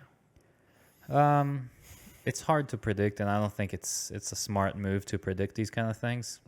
But I don't know enough about the project. I think it started as a joke, and it's likely to remain a joke. It started as a joke project. Yeah, they did it as a fun, haha, cryptocurrency, punk type of deal. Yeah. And it was more of a fun project. Never was like designed to work as a actual economy. And I guess they can improve it to the point where it competes with the big dogs, but there is no development team sizable or comparable to the ones behind Bitcoin's system or Cardano's system or even much smaller coins systems. People dedicate their life's mission to support these native tokens, these cryptocurrencies, and they want to do it to change the world for the better. A lot of them. Yeah. Some of them are just scams. I guess most of them, I should say, probably are just money traps. Yeah, I agree. But there's some of them are actually people that are trying to change the world for the better. I believe some of them really are trying to improve our species through that technology. Doge is not there doing that. And I don't believe it's going anywhere. I think it might hit $1 on excitement, and then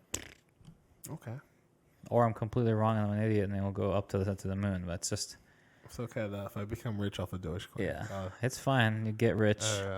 All of you. Come with me on the islands. It's I don't like, even though it's fun and exciting. To go to the casino. I'm not a proponent of gambling. Me either. I like to look you in the eye and know what you're holding. Call you on your bluff. Show me your fucking cards. All right. Yeah, let's go. Here's my cards.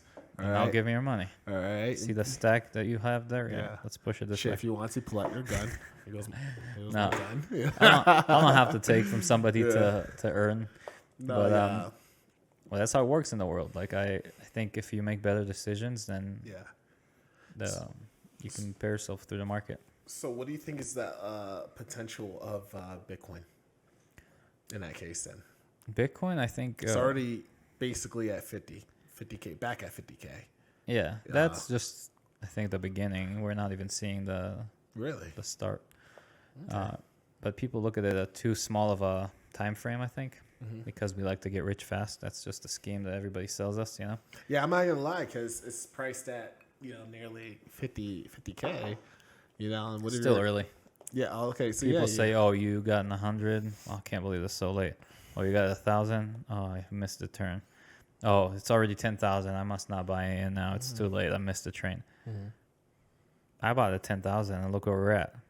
It's not buying at 50,000. It's still early. If you believe in the grand scheme story of where this project can go, if it takes over the market cap of gold per se. Oh yeah. It's a big project. It has a lot of potential, and everybody investing in it should take into consideration that it could go to zero. It can most absolutely be prepared to go lose to zero. It. Yeah. The likelihood of that happening, in my opinion, my very humble opinion, is not very big. I think it's too big to go anywhere. but also, thought, some nations were too big to go anywhere, and here we are. Yeah. An ice age came and took them. That's true. So, Also, we are not professionals. All right. No. Trade at your own risk. All right?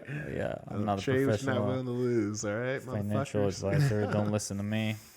Ramblings of a madman. Yeah, I'm an idiot. We're crazy. literally drunk. So We're in there. Freaking so this whole crypto conversation came up from Elon, and oh yeah, I don't know how we got to that. So we're talking about this one thing he's interested in, even if it's the slightest interest. Holy fuck of all of the other things he's interested in. Like Yeah. I don't understand how this is not. You know what really disappointed me? A number of weeks ago, they booster. Okay, so they finally stacked Starship on top of Booster 4. It was I think it was S20, Starship 20, I believe. Mm-hmm. So Starship 20 is stacked on top of Booster 4. That bitch is taller than the fucking Eiffel Tower. Not the Eiffel Tower, the Statue of Liberty. Not used to they're both French. Still French. I don't like Eiffel Tower. Like no, not that part of the French. Statue Pretty freaking big is what you're saying. Yeah, so it's taller than the Statue of Liberty, and on top of that, it's the strongest, most powerful rocket ever fucking created in human history, and we're able to watch it. They did a live viewing of it, them setting it up. It took like 3-4 hours for them to fucking do. I don't understand how not more people are watching this. Like that should have hundreds of millions of views. And I even made a post on Facebook sharing it. I was like, everyone should be watching this, especially the children, because children of the old days of the 60s, 70s, 80s.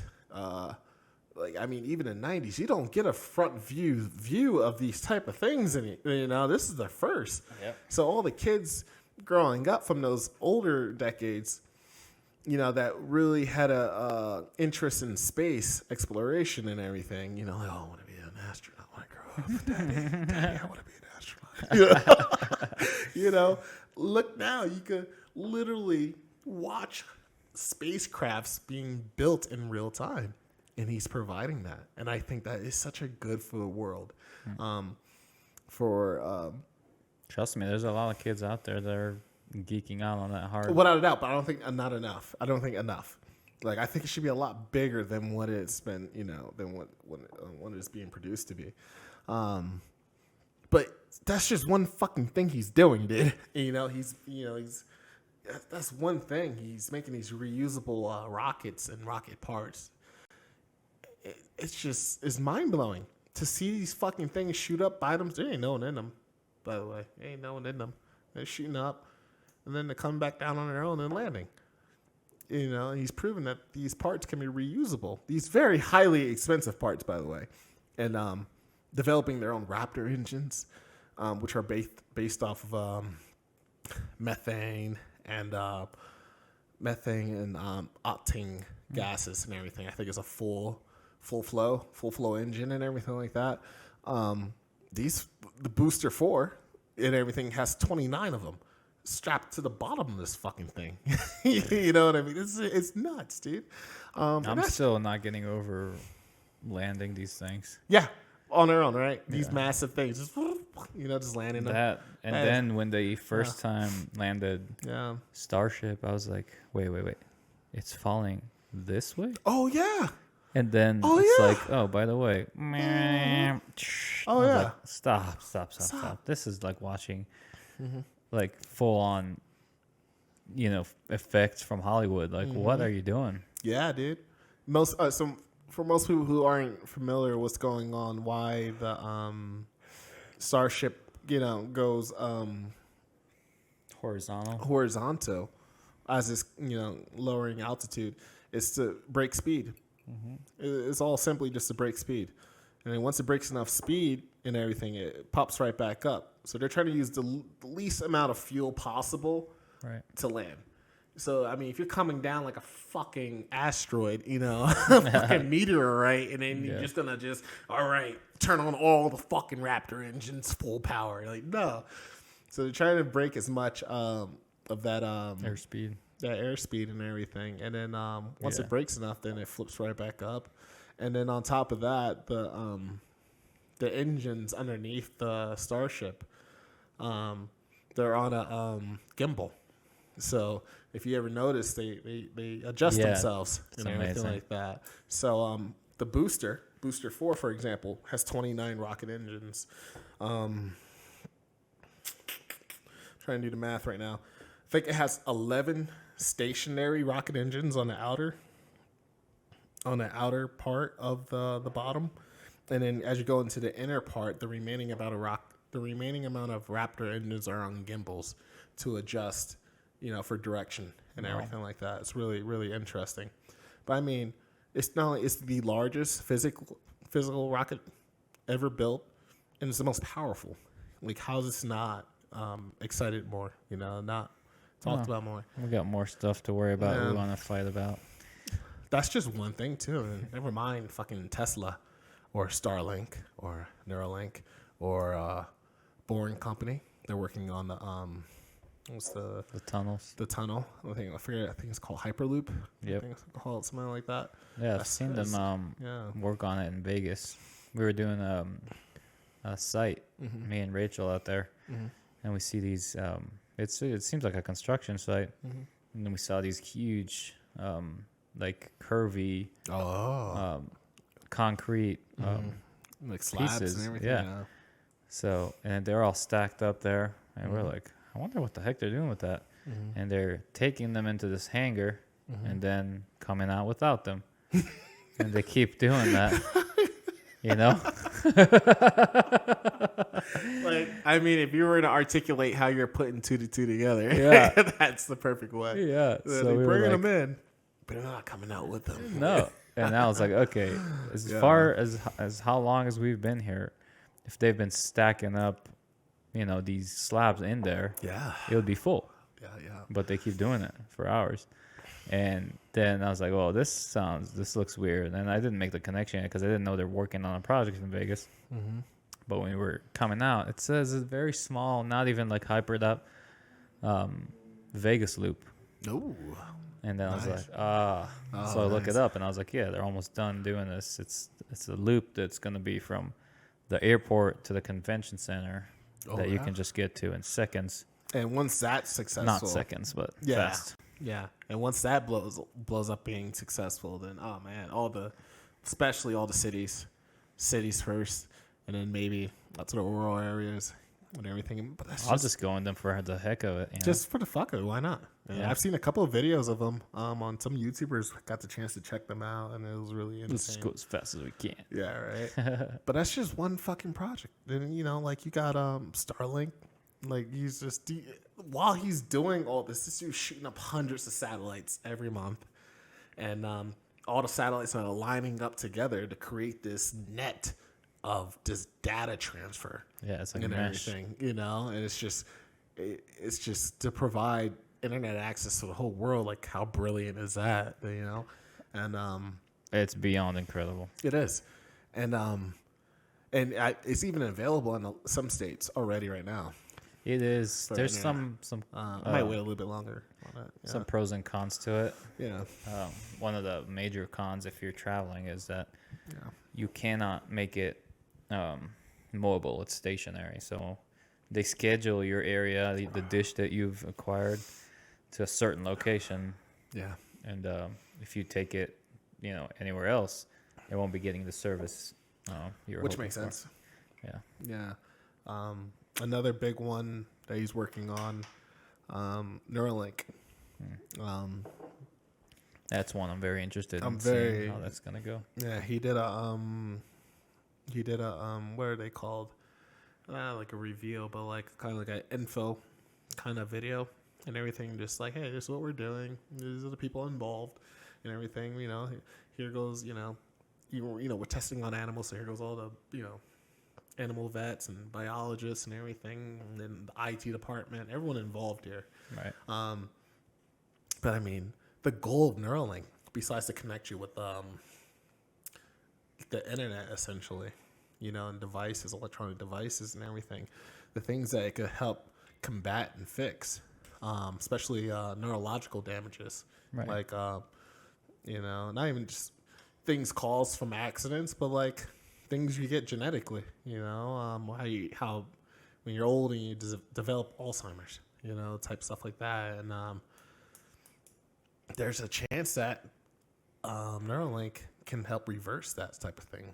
And it's a bit more on my deep side. But I have a mother who has an illness and one of a mental disorder and everything, and I think about Neuralink.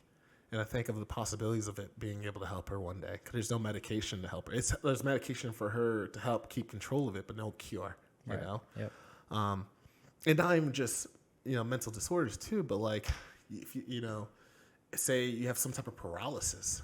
Maybe you didn't lose your arm, but you have no control over your arm. Right. Neuralink should help. The aim of Neuralink should help you regain control over those limbs, right, in different parts of your body that you no longer have control over. Yeah, that's the theory, and that's the theory. That's the goal. They proved that in many cases that could be effective. Some cases, there's just no physical connection anymore to the nervous system that it's spread out there. But yeah, sure, Might as well, right? Just a little bit, Little girl. But yeah. You can have the rest. Yeah, thanks, dude. A few drops there. I was thinking there's one. But yeah, I mean, essentially, if everything is intact and the reason you lost control over a limb was solely due to brain damage, yes, they can repair that electrically. Yeah, I think that's super fascinating. He never mentioned anything about mental disorders. I don't think he did. But just if you're able to fix something like that, I imagine you're able to fix other elements of the body that run off of the electrical impulses of the brain. In theory, you can. They already know that. It's just the implication, the execution is not very easy and not explored very well. Yeah. So they're doing a lot of exploration right now with pigs and it's coming out well. Yeah, I think they're gonna start with solving relatively what they would consider simple things, like I don't want to even mention what that could be, but I think that Elon himself was referring to specific illnesses such as Alzheimer's and stuff like that. Yeah, I think he mentioned that, and I just from the information he was saying, I was like, okay, so if it could possibly work for that and it's successful, then possibly it could help other ailments as well. It's just there's a lot of illnesses that we know of that are induced and caused all completely inside the brain. Loss of neurons and the connections that we have there. Just they lose strength and have I don't know what I'm talking about. I'm not a neurologist. It's okay though. Potentially, there's ways to repair that. They've proven in the past that even the brain, given enough resource, can repair, for example, hearing. So it can teach itself, or eyesight. Can relearn how to hear. There's this story with this one astronaut that was able to not intentionally, but he was able to regain his hearing, and it was all thanks to his brain slowly relearning how to hear an ability that he lost, and that it's an electrical activity in the brain. Yeah, as I mentioned earlier, yeah. Right, that could be fixed. Assuming epilepsy could also be helped with that, because that's, again, another electric disorder. Almost everything, like electric irregularity. For the most part, I think even like thoughts and everything like that going into your memory. It's all electric activity in the brain. It's just so complicated that essentially, in theory, it could be. Is you hearing that you're talking about her? Oh, yeah, that was my mom. Oh, shit. I got a hard stop too. Me and Rachel have dinner plans. Yeah. But, essentially, if it's electric induced, they can probably help produce chips that can affect it in a positive way. Yeah. You know? So we'll see how that goes. I just am waiting for the day where I can just download like Tai Chi and then download like Kung Fu. Like, you're such a lazy fuck. Why don't you put in the thousands and thousands of hours of repetition? Download how to be a good husband. Yeah, right. I'll probably take that. Yeah, I'm gonna be a future husband. Yeah, also, Damn. you know, we'll be a piece of shit. God damn, you're walking with your shoes on inside. But yeah, I mean, it'll be interesting. It'll be interesting times. Me and Drew that keep joking about that shit. Just like give me that superpower chip. Just be the smartest guy in the room. Yeah, that could stem into like potential like future super soldier ideas too, like the exosuits and everything like that that the Army's trying out. Yeah. God, I wish I'm too big though. I can't be like a test subject for that. Like, no, they probably are building it for it. Than most people. They probably got some regular average size guy, average size weight and everything. They're like, I'm a fucking monster, dude. You know? Right. Well, dude, how long have we been doing this for? No, pretty long. Yeah. We'll do another one when you move in here. Yeah, Colorado. Move into the Colorados. Definitely. Well, but thank you again, bro. Gabriel Muchrison. Yes. U.S. Army Infantry veteran, you know. Let's do that. I gotta throw some love out, you know. Some shout out for my infantry guys, you know. Heck yeah. Combat all day. But anyway, thanks, bro. Boom. Bye-bye, America. Bye-bye, the world.